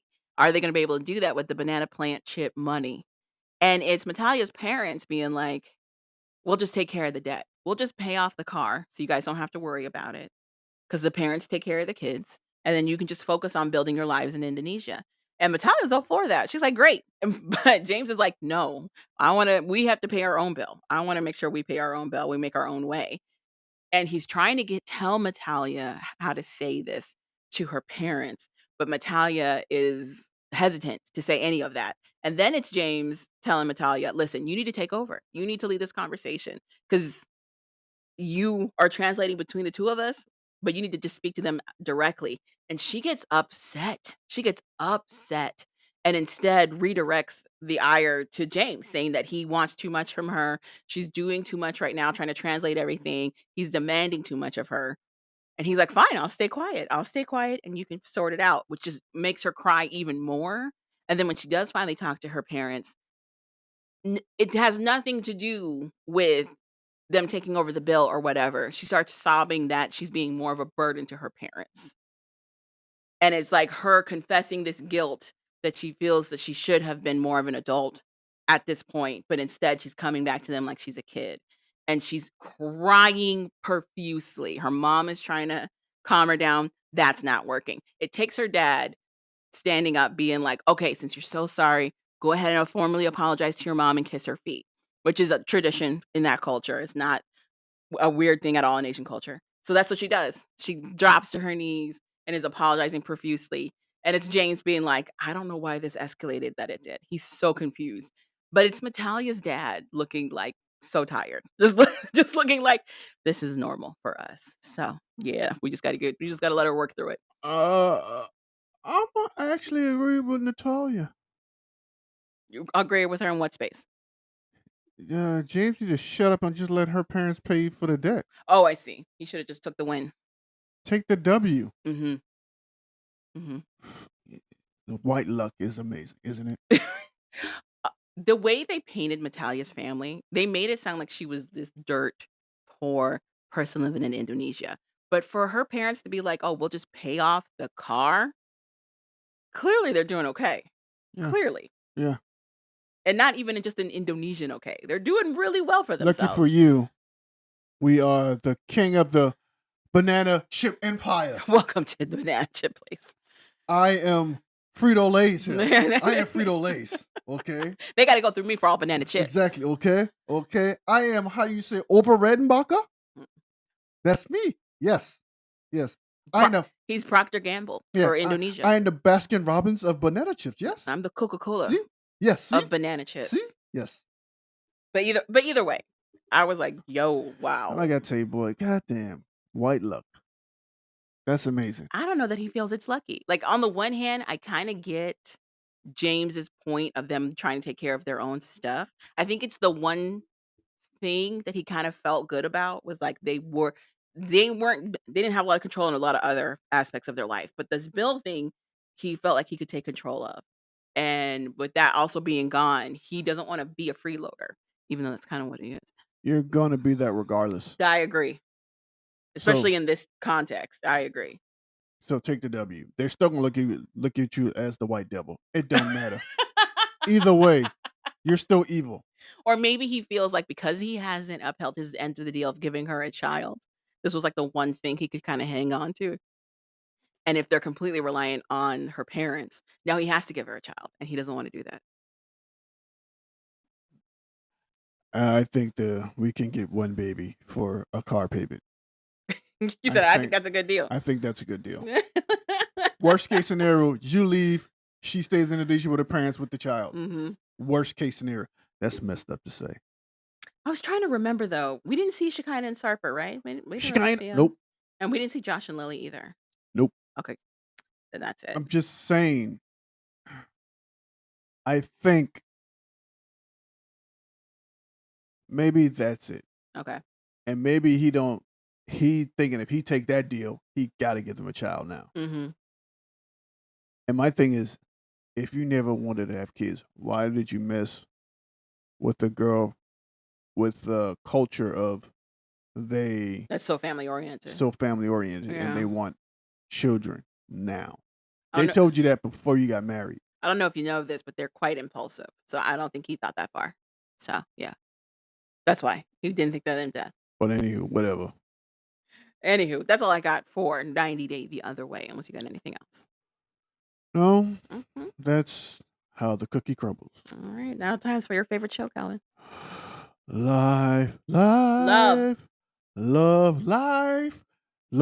After Lockup. It's not Life After Lockup. Anyway, you want to go in the order that we learned about all these couples? Sure. Okay, so that's how we should do it. We kicked off with Zariah and Troy. Troy is out. Zariah was concerned that he'd have a small penis. Turns out she did not need to worry. They had a magical evening together after she gave him a bath like a toddler. I still think she made some of that up. You can't lie. You don't want to look stupid on TV. I have so many questions. Why even announce it on TV? You don't even got to do that. Anyway. Exactly. As they're basking in the morning afterglow, Zariah announces to Troy that she has reached out to his mom, invited her to his party, and she will be spending the night with them. This is news to Troy, who does not have a relationship with his mother, was abandoned by her as a child, and mostly raised by his aunt and dad. But this jughead girl gonna train his mom into... Her points don't make any sense to me, because immediately he's like, I am not prepared for that. I'm not comfortable with that. That is not something I want to do. I just got out of jail. And she's like, we needed somebody from your family to also be there. And he's like, why? All the people you could have picked. You picked the woman that I haven't seen in 7 years. But also, I didn't need this. Why are you doing this? Exactly. And she's like, you have to be close to your mom. And he's like, why? Like, why do I have to be close to my mom? That doesn't make it. So she makes this decision for him, which is mind-boggling because he just got out of a system that did all of that for him for like 7 years. So she basically tells him what to do. They go back to her house. He meets her son, aka his son, Asael. And Asael is all over him. He's like, Dad, and it's just very cute and lovey.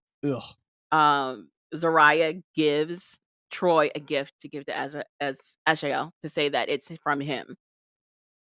She just seems very controlling in a lot of this. You just now picking that up? I knew she had a little bit of control situation with her, but like to this degree, it's very interesting. So anyway, but Troy and her son seem to be getting along. And then she's like, "Hurry up, Troy, you gotta go pick up your mom." Does Troy have the license? Who cares? And She my mi thing would have been, you brought her here, you go get You her. invited her, you did all this stuff, you go get her. I'm confused. Anyway, but Troy does. He goes and picks up his mom at the train, and she's like, "Here's my baby boy." And it's like, "We were just told that you did not raise this man." Then, but they have a nice little talk. They have a nice little talk, but he's still worried that something's gonna happen. Something's gonna pop up.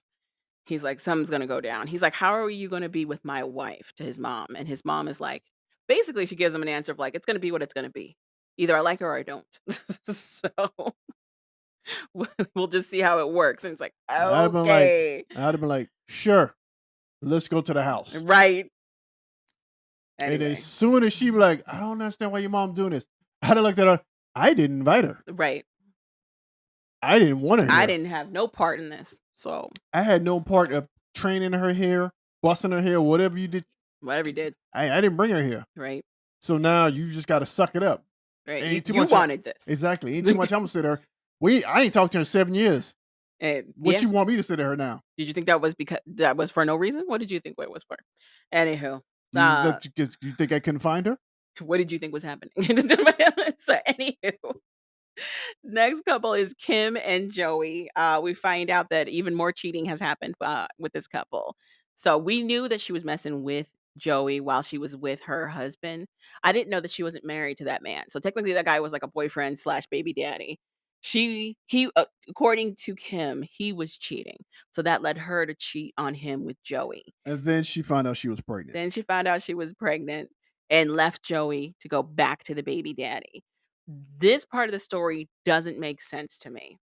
And this is why I think the youngest one of those kids is Joey's kids. I wouldn't be surprised. But she makes it sound like both of those kids are the baby daddy's kids, her former husband. I would think some kind of paternity test would have been taking place since all this cheating was happening, but who knows? So, I don't think he probably knew she was cheating apparently, when they showed all those text receipts, he did. He did know. He was begging her to come back, and she did. after the fact. No, that was again. Apparently, that was his routine. They were together. He cheated. She cheated. He begs for her back. She goes back. He cheats. She cheats. He begs for her to go back. She goes back. That's their routine. Yes. So, but So apparently, she finally had it. so he probably didn't care if the kid wasn't his or not. I don't know. I I don't don't know. know. So, But those kids look completely different. they don't look like they have the same dad. So anyway, but genetics is a thing. Genetics can be crazy. So, but now she's happy that she's with Joey because who knows? They stopped by a toy store, and I don't know what possessed this woman to give this man her credit card and not go in with him, but she did. He goes into this little toy store and he buys that place out. He spends over $300 on toys for the boys to give them for Christmas. And she's looking at him like, "What? How much? Why did you spend so much money?" And he's like, "Because it's for the boys. You know, it's special." And I'm like, "You have nobody to blame but yourself. You gave him the card. You know he don't got no money. What did you think was gonna happen in there?" Anywho, then we get a cute little montage of them making it back to her place. He meets the boys for the first time. He gets to say hi to his moms. The moms, it seems so nice, and she lets the family do their family thing. She's gonna go see other family, basically. They all dress in matching pajamas for Christmas. So it's Christmas Eve at this point for them. Set out some cookies and do the full cutesy family thing, and it's really cute. Will it last? Most likely not, but that's what's happening. You got any commentary Oh, what? on Joey and Kim? Joey and Kim. Who the fuck Joey and Kim? Where were you at when I was I saying all just this? blacked out. I'm not gonna lie to you. I just blacked out. The couple that was cheating, Oh. he just got out of jail. Oh well, yeah, that was stupid of her giving him the card to buy $9,000 worth of children toys. And I I don't know what's gonna happen. Who do you think Ashley is? The girl that keeps warning him against Kim and sending him all these texts about how he needs Isn't to her watch his friend back. named Ashley? What friend? Her Her cousin? cousin? Yeah. It's no, I don't think her cousin. I don't know. I know what her cousin's name is. I don't think it's Ashley. I think it's something else. I want it to be her cousin. I want Ashton to be a pseudonym for her cousin, absolutely, but I don't know if it is. Because she Who says she doesn't recognize that name. who I think Ashley is. I think Ashley is the other chick he's been talking to while he's been in jail. He says he doesn't know her. That's what they all say. I who knows? Who knows? Do you think he's gonna stay sober now that he's out?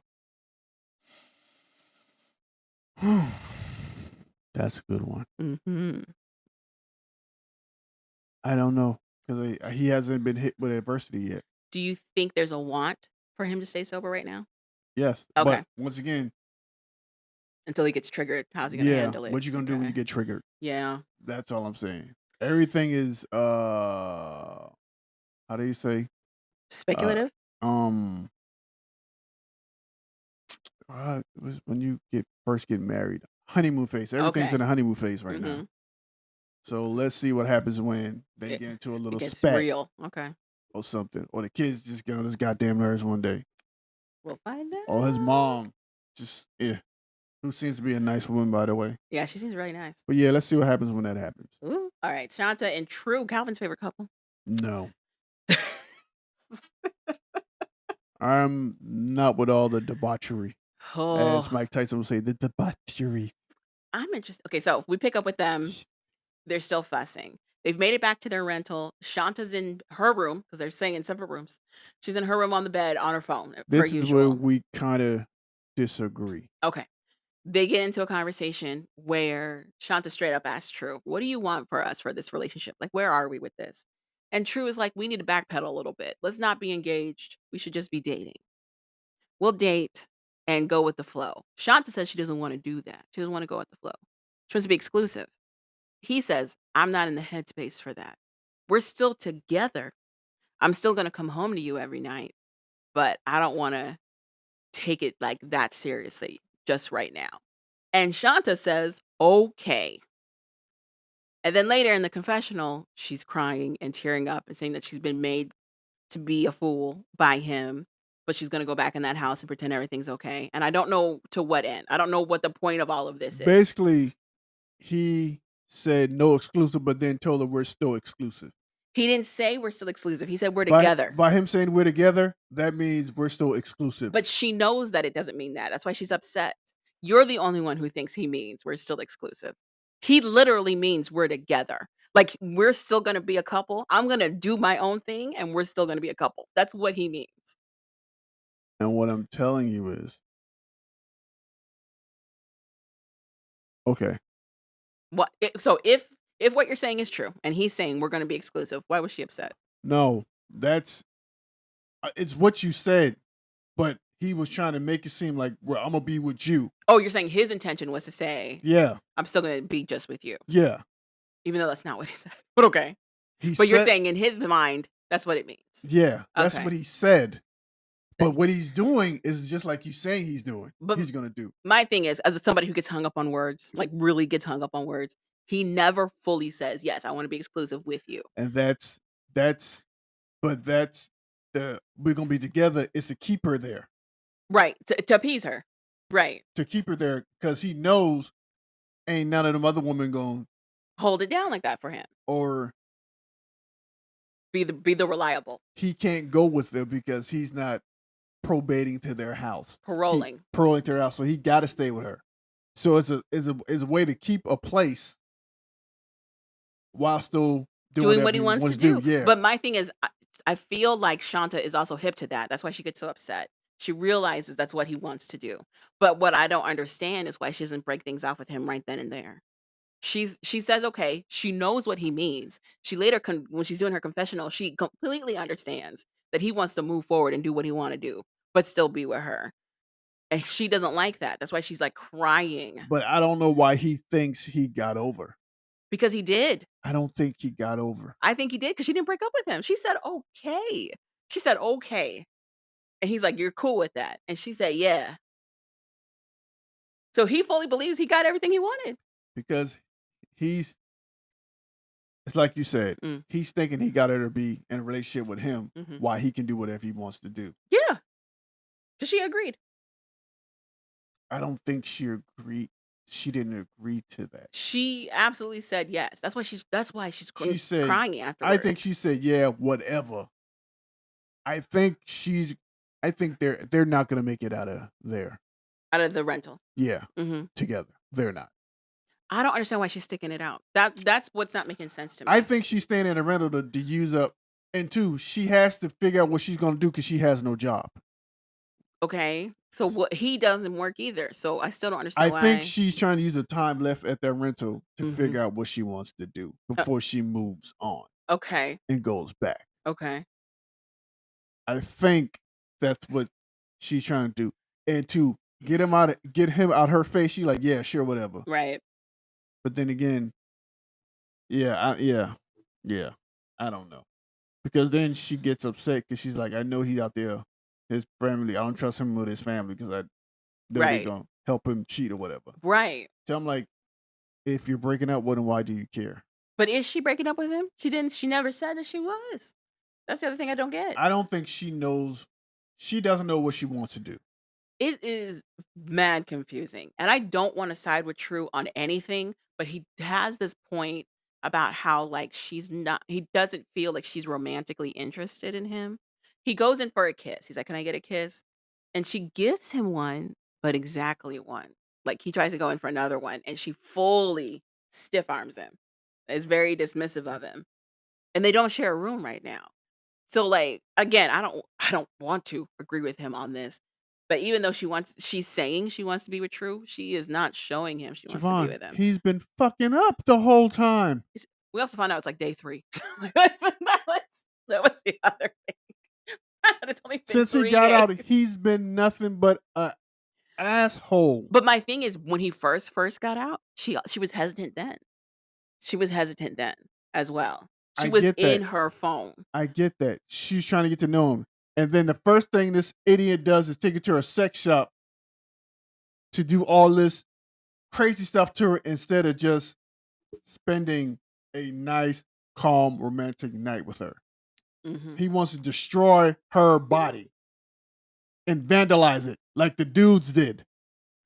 I don't know that it's all that, but yeah. I want to tear it up. I want to hit his. The dudes did that non-consensually. She didn't know it was happening, and she was forced to go through it. He is actively asking for her participation, and for whatever reason, And what I'm she's saying given it. And what I'm saying to you is,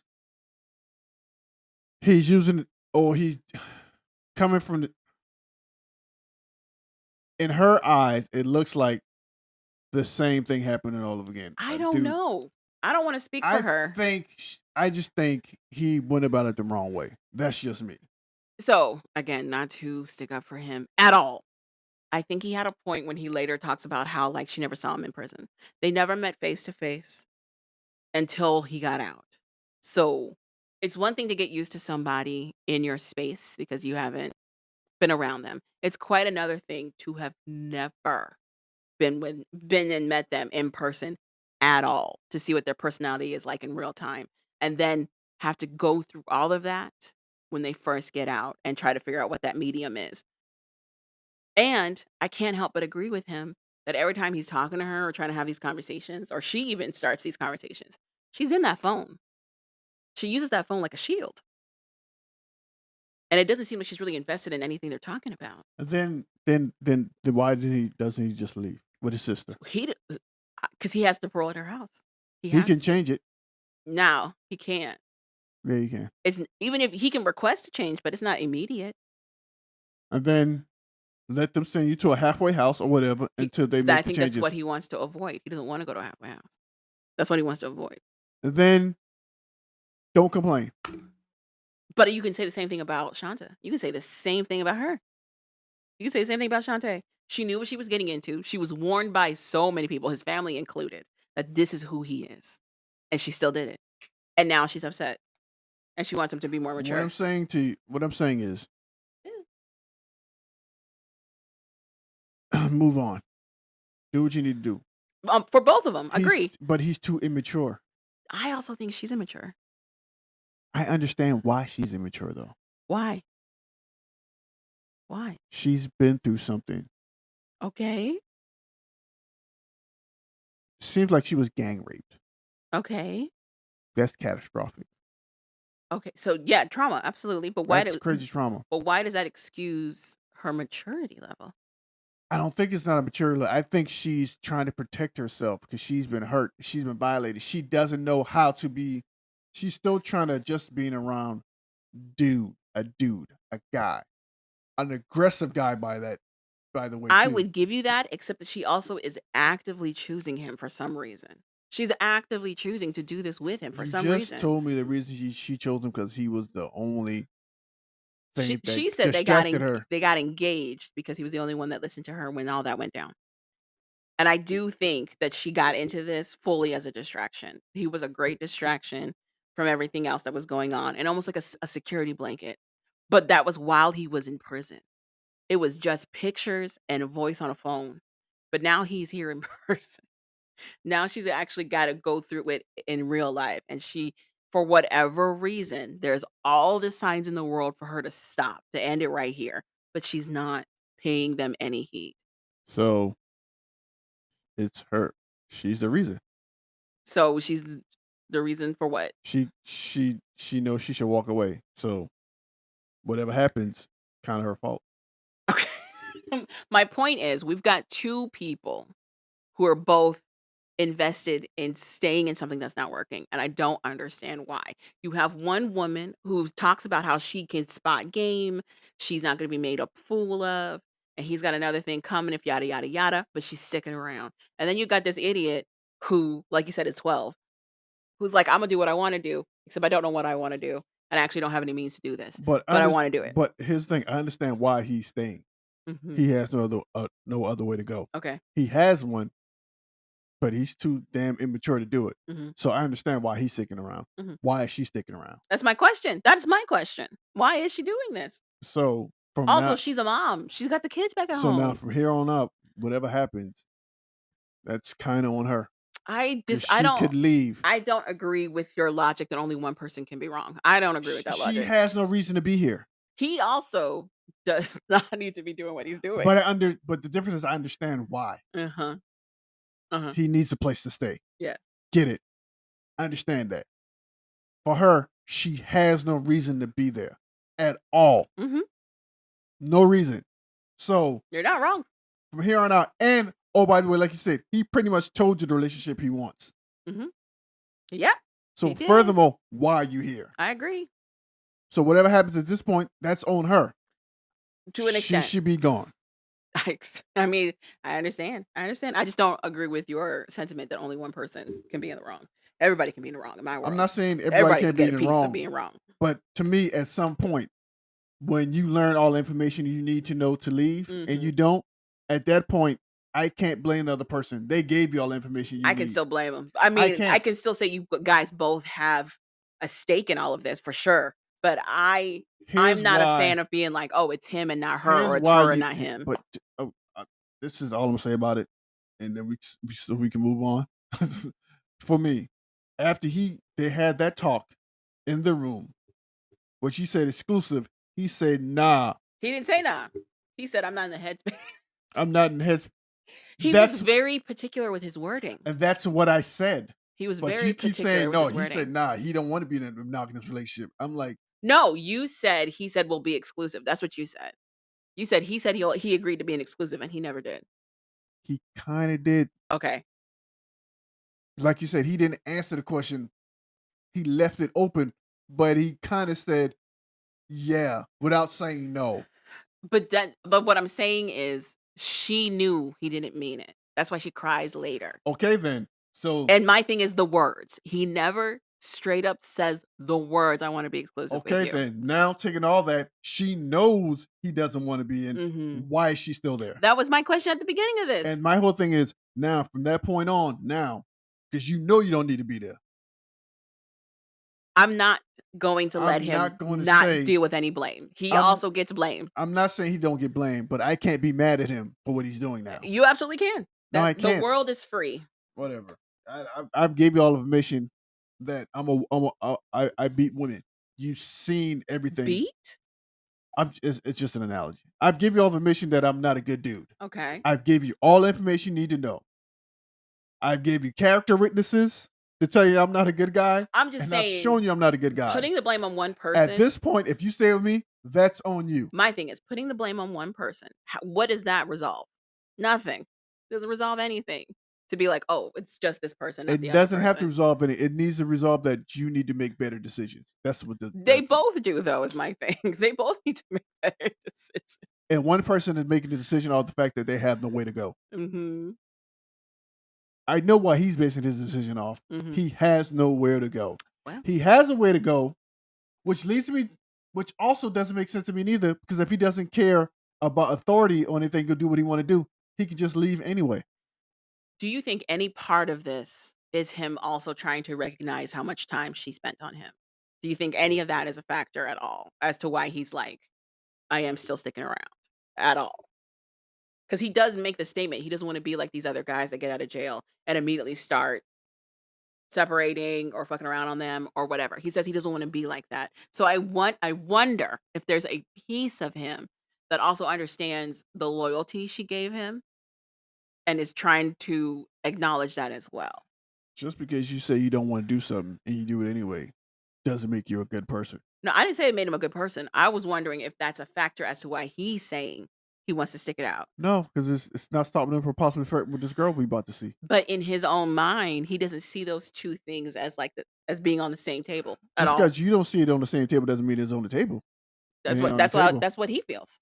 That's exactly how he feels. Just because you don't think it's on the table doesn't mean it's not on the table. That's what he's saying. That's what he's saying. Just because you think it's right, don't mean it's right. But that's exactly what he's saying. He's saying so much of this is subjective. So how is it wrong? That's what he's saying. Because you know better. And two, you know what you're doing ain't right. That's why. Here's my other thing. She talks about how she doesn't trust his family, blah, blah, blah, blah, blah. Then why are you still in this? They said from jump, don't do it. So I got on it. Once again, like I said to Calvin, you. I said that at the beginning of this. I'll rewind this again so that you can hear me say, I don't understand why she's still here. I said that at the beginning. Okay. And my whole thing is now from this point on, whatever happened, it's kind of on her. I'm still blaming him. I'm not blaming him I'm not saying he's without fault. I'm just saying I can't be mad at him as I should be. I can. Because she's allowing this to happen now. You can be mad at two idiots at the same time. That is possible. That is possible. No, I can't be mad at two idiots when one idiot is saying, how could you do this to me? And you knew this is what he was going to do because he told you this is what he was going to do, basically. Kind of, sort of. I can't be mad at two idiots. I got to be mad at the person. I got the space. Yeah, I got the space. I'm not going to. So don't be mad at me when I don't agree. That he was wrong? Okay. Yep. Sure. Anyway, moving on to Letitia and Keith. And this made up storyline that Keith was going to get an immediate release. It was very clear Keith was not going to get an immediate release because he's still in jail. So apparently, his crime wasn't part of that deal. They haven't said it exactly. Right now, it's all up in the air. We've got Letitia who's following up on Keith's immediate release process. She called. I don't even know who she calls. I don't know if it's the lawyer or what. She calls somebody. But let's just start from the beginning. She has her Keith's aunt come pick up the kids and take them to work. To school. On her way in, I guess. I guess she found something on her doorknob from the sheriff's department. Nope. She saw it on the counter and goes, "What's this?" Because it's hot pink. What I'm saying is, I'm sorry. And then Letitia goes, "Oh, that was on the door." Got it. Little doorknob thing off the door from the sheriff's department. Mm-hmm. The aunt comes and says, "What's this?" And she said, "I don't know. This might be something that has to do with Keith or possibly or whatever." Except it says Sheriff's County, and those are local. And so he's not local. The aunt takes a picture of it and said, "I'll figure it out and let you know what I find out about it." The aunt took a picture of it? Yeah, she said, "I'll let you know what I can figure out about this." Because she's like, I got some other thing going on trying to figure out what's going on with Keith. I thought she was just looking at her phone. I didn't know she took a picture of it. I think she took a picture of it and said, "I'm going to figure out, see what this is all about." Very interesting. And look into it for you while you do that stuff. Because it's like a sorry we missed you notice. That's what it is. Yeah. Which I was like, I didn't know they put stuff like that on the door. I thought they just leave their... They do if they have questions. If they need you for like questioning or whatever. I thought they just left their business card. But that color means something. That hot pink color means this is more than one notice. Oh. Okay. I didn't get you. So they could have left their card the first time and she didn't pay no heed to it. And now this is like the second or third notice. Oh, I didn't. But I didn't catch the aunt taking a picture of it at Yeah, she all. took a picture of it. Very interesting. Because she's like, I'm going to look into this while you look into what's going on with Keith's early parole or whatever. Very interesting. Well, because Letitia's like, I think it's related to Keith's thing. And I'm like, I don't think so. Because we know in real life, Letitia is in hot water for her accounting business that may not have been a business. Also, she wasn't paying some people. So it was a whole thing. Um, But anyway, yeah, Letitia's trying to follow up on that immediate release business. And she talks about how like they have a paralegal that's been helping them. Here's my thing. Paralegals usually can't work independently of a lawyer. If you're a paralegal, you're usually working for a law firm for an attorney. Paralegals can't do too many things without the attorney, the actual person who can practice in law. So I'm very confused why she's like, we're talking to a paralegal. That's not making sense to me. Evidently didn't make sense to the lady she was talking to either. So whoever she called up, she's like, I'm just trying to check out on, my husband's case for immediate release. His name is yada yada. The litigation docket that this lady's looking at shows that there were several attempts to file for an immediate release, but the current status shows a non-applicable status, which means that Keith might not be eligible for this immediate release program that supposedly is about to be put in place. Letitia's confused because she says that their lawyer has also requested to be removed from Keith's case, and she can't get a hold of the paralegal that they've been working with. Again, the paralegal can't do too much, so I'm very confused why we're talking about this paralegal so much. We should be talking about this lawyer that recruits themselves. Why did they leave the case? During the call, well, like I said, she found out there's nothing, so now she has more questions.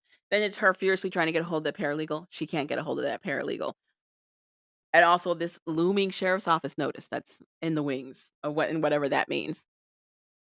And that's where we ended with them. Why would a lawyer recuse themselves from an immediate release case? I don't Because understand. they did something illegal or they have something going on. The lawyer? Yeah. Or could You it only be? recuse yourself if you're involved in some type of way. Well, sometimes they recuse themselves because it's a no-win battle and they don't want that on their tally.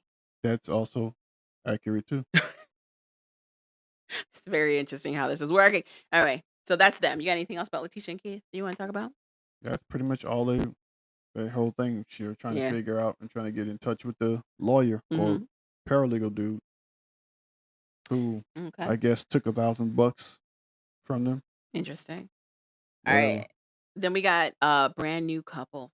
We meet with Bianca, who's 23, and her husband/inmate, Daniel, who's 31. Daniel is serving 4 years for aggravated DUI and third-degree burglary. I needed to look up third-degree burglary because how do you have third-degree burglary? What is that? We found out aggravated DUI can mean a range of things from like actually hitting somebody or property to just having too many DUIs. So, also there's an 8-year age gap between the two of them. Which I said What you said what? that aggravated DUI could be you hit something, might have hit somebody, injured them, or that's the only two things I said. I didn't know it had to also be with multiple DUIs. DUIs. Wouldn't that be something else if you have multiple DUIs? It's counted as aggravated DUI because you keep going. But it's also like reckless driving, which is a part of standard DUI. So I just thought that was a very vague definition of what could be counted as aggravated. Very interesting. They just wanted it to be a catch-all so that can add more time to his sentencing. Right? Just so that he's a habitual line stepper. Basically. He be stepping over them line now. What? Oh, third-degree burglary is the most common type of burglary. Yeah, that's like you try to break in, but you didn't get anything. They may not have had the intention of burglarizing. They might have been in the midst of doing something else criminal and then decide to steal something. And therefore it becomes third-degree burglary. Yeah. Which is very interesting how this all breaks down. Anyway, Like I said, 8-year age gap between Bianca I went and in there to Daniel. slap a bitch, And then I but also instead of took her things. but instead of slapping a bitch, I I stole her s- microwave. I stole her microwave. She should be thankful. Anyway. Oh, in the midst of me slapping a bitch, I took a refrigerator. Anyway. Daniel's actually in Arizona serving time. Bianca is in Florida. We find out Bianca paid upfront costs to rent a place in Arizona because Daniel can't leave the state for 90 days after he gets out. Bianca's roommate thinks she is crazy and is making a very rash decision to just upend her life and move to Arizona for this man that she met on the internet. Basically, the roommate is upset because now she's not getting that half of the rent. I don't know if that's the reason. She seemed genuinely concerned for her. She seemed genuinely concerned for her. She missing the half of the rent, Jamal. I don't think it's hard to get another roommate. It's not. It's not hard to get another Pretty roommate. sure it They're in Daytona. It's not hard. is. Okay. Bianca and Daniel have only been dating for 8 months, we find out. And they're engaged. So what is happening? And 9 of them and like 6 of them she can talk or something like that. No, anyways, we find out 9 months prior to the recording of all of this, Bianca was in a DUI collision that broke her neck and fractured her back. My neck and my back. She had a friend who apparently was drinking. She got in the car with that friend, and that friend ended up driving to the airport, went up a ramp that she wasn't supposed to go to, and hit a pillar. Bang. So while Bianca was in the midst of rehabilitation for all of that, where she could not talk and do all of that, she specifically went online to prison dating sites to look for somebody who had a DUI infraction. She said she thinks she was doing that to try to get a better sense of why somebody would, I guess, act recklessly and who had a DUI. This doesn't make a whole lot of sense to me, but this is what she did. This is how she met Daniel. Um, she believes she can save him. Great. Wonderful. Currently, she's not working, she says. She's comfortable and she can't speak on the specifics of what came from litigation of her accident, but just to know that she's not worried about money. So, girl, what is happening? Then we find out she's gonna meet up with her bestie later. She goes and meets up with her bestie. And her bestie is also very cautious about Bianca and her future. He's like, I don't know why she wants to invest as much in this man that she has not met in real life.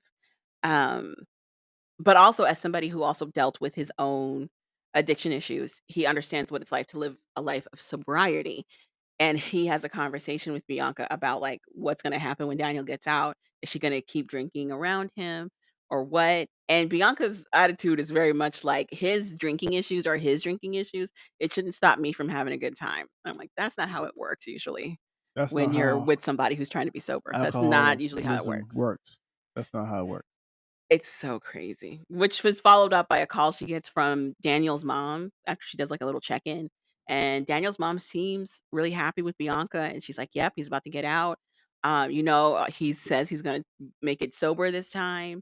He just can't be around a lot of people that drink. That's exactly what triggers him. He drinks, then he starts to use, so he needs to be around somebody who's not drinking whatsoever. The mom goes, "I know you wouldn't do that, Bianca. You love him too much." And I'm like, "That's exactly what she just told her best friend." So, Ah, I guess mom didn't hear our earlier conversation. we also find out Daniel was previously married and has a 13-year-old son that he's never met. So her bestie's like, "Oh, so are you prepared to be a stepmom?" And it's Bianca being like, "I don't know if it's gonna be that." And it's like, "Girl, what's happening right now? What do you think's gonna happen when he gets out?" I got a lot of questions. Who What said do he what do you gonna think's want to gonna see happen? his child when he get out? He said he did. That's why the bestie was like, Are you ready to be a stepmom?" Oh, okay. Well, delete. And she's like, "I don't think it'd be that serious. He's just gonna get out and we're gonna be together." And I'm like, "Girl, real life happens. What do you?" She's also 23 and he is 31. Anyway, it's very clear that she's crazy. And that's kind of where we end it, where she's still planning to move to Arizona. She doesn't know how many thousands of dollars she's dropped on this man. She thinks she has money that's gonna last forever. Uh, and she's scared of the airport. Rightfully so. Rightfully so. Whatever. I just gonna love how this train wreck ends when she gets drunk and then he gets drunk, and then it's just downhill from there. Ugh, I need to look at Starcasm and see what they say about this couple. But that's it. That's all the shows I got. We talked about 90 Day the Other Way, Love After Lockup, The Tell All, Ridiculousness. Yeah, is there any other shows you're watching right now? It's 2 documentaries I wanna watch and talk about Mhm. on the podcast. The first one is gonna be pretty much the murder of, Steve McNair, who's a former football player, well-known quarterback, You said uh, murder or death? m murder. He was Dang. murdered. Okay. And also, there's another one, the murder of, these are Lacey all, uh, Lacey Peterson. Lacey Peterson. Mhm. These are all Netflix documentaries. I really wanna see both, but I really wanna the Lacey Patterson one is a 3-episode. Peterson Peterson, I'm sorry. Peterson is a 3, uh, episode episode, series. documentary series, so but I really wanna check out the Steve McNair one. I think we could dedicate both of those. I am tell-alled out. I am fully happy not recapping what's happening whatever happens next on this tell-all. I am good with not touching on it if you wanna make those worth the watch.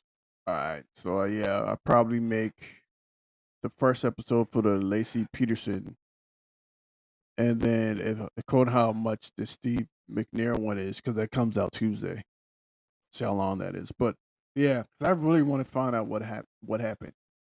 When did he play? Oh God, it was so long ago. 2000s? I 90s? think I was still in high school when he was playing. Yeah, I was So still in late high school when he 90s, was playing. 2000. Yeah, Okay. and he played until like the early Who'd he 2000s. play for? He played for the Tennessee Titans, Okay. and he also played for I want to say the Baltimore Ravens? Ravens. Is this gonna be like the basketball dude whose brother murdered him on a boat? What? Remember the basketball guy? He had a white girlfriend. They went on this boat Oh, with the the brother, and then they disappeared. And people were like, "What's happening? Did he kill her?" And then it no. turned out, nah, the brother killed all of them. No, the dude that played for the Chicago Bulls was the center. I forgot his Mhm. name, but Mhm. no, that's not like this.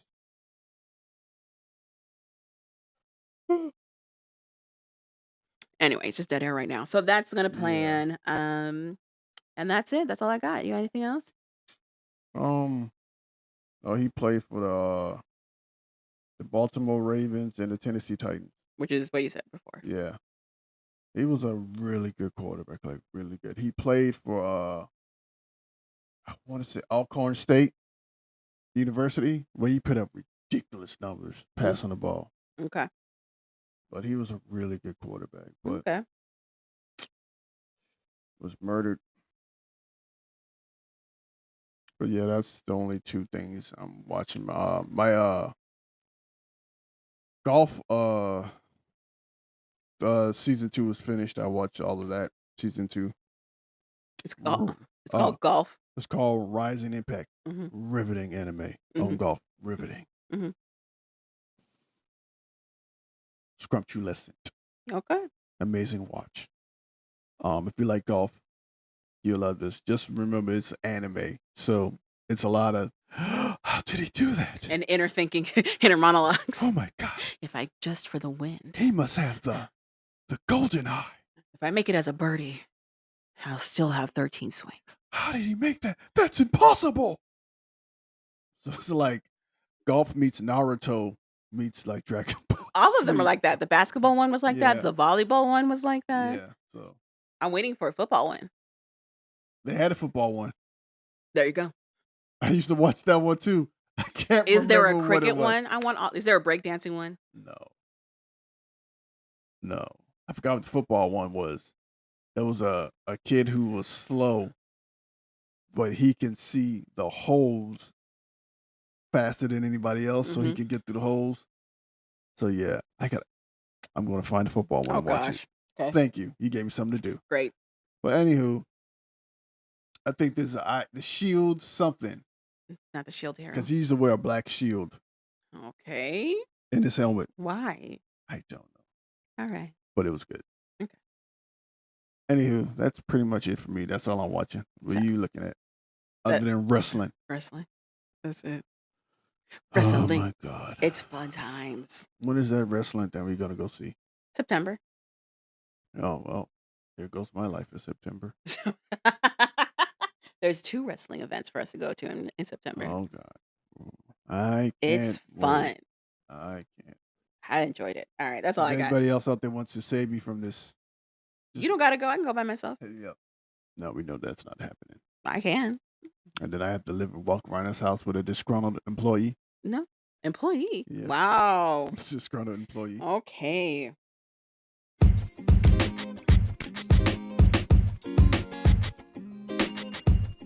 Thank you for listening to We Like That podcast. So we like that. Go ahead and click that subscribe button. You know you want to. And rate us 5 stars. I'm Javon. I'm Calvin. Later, people. And we're out.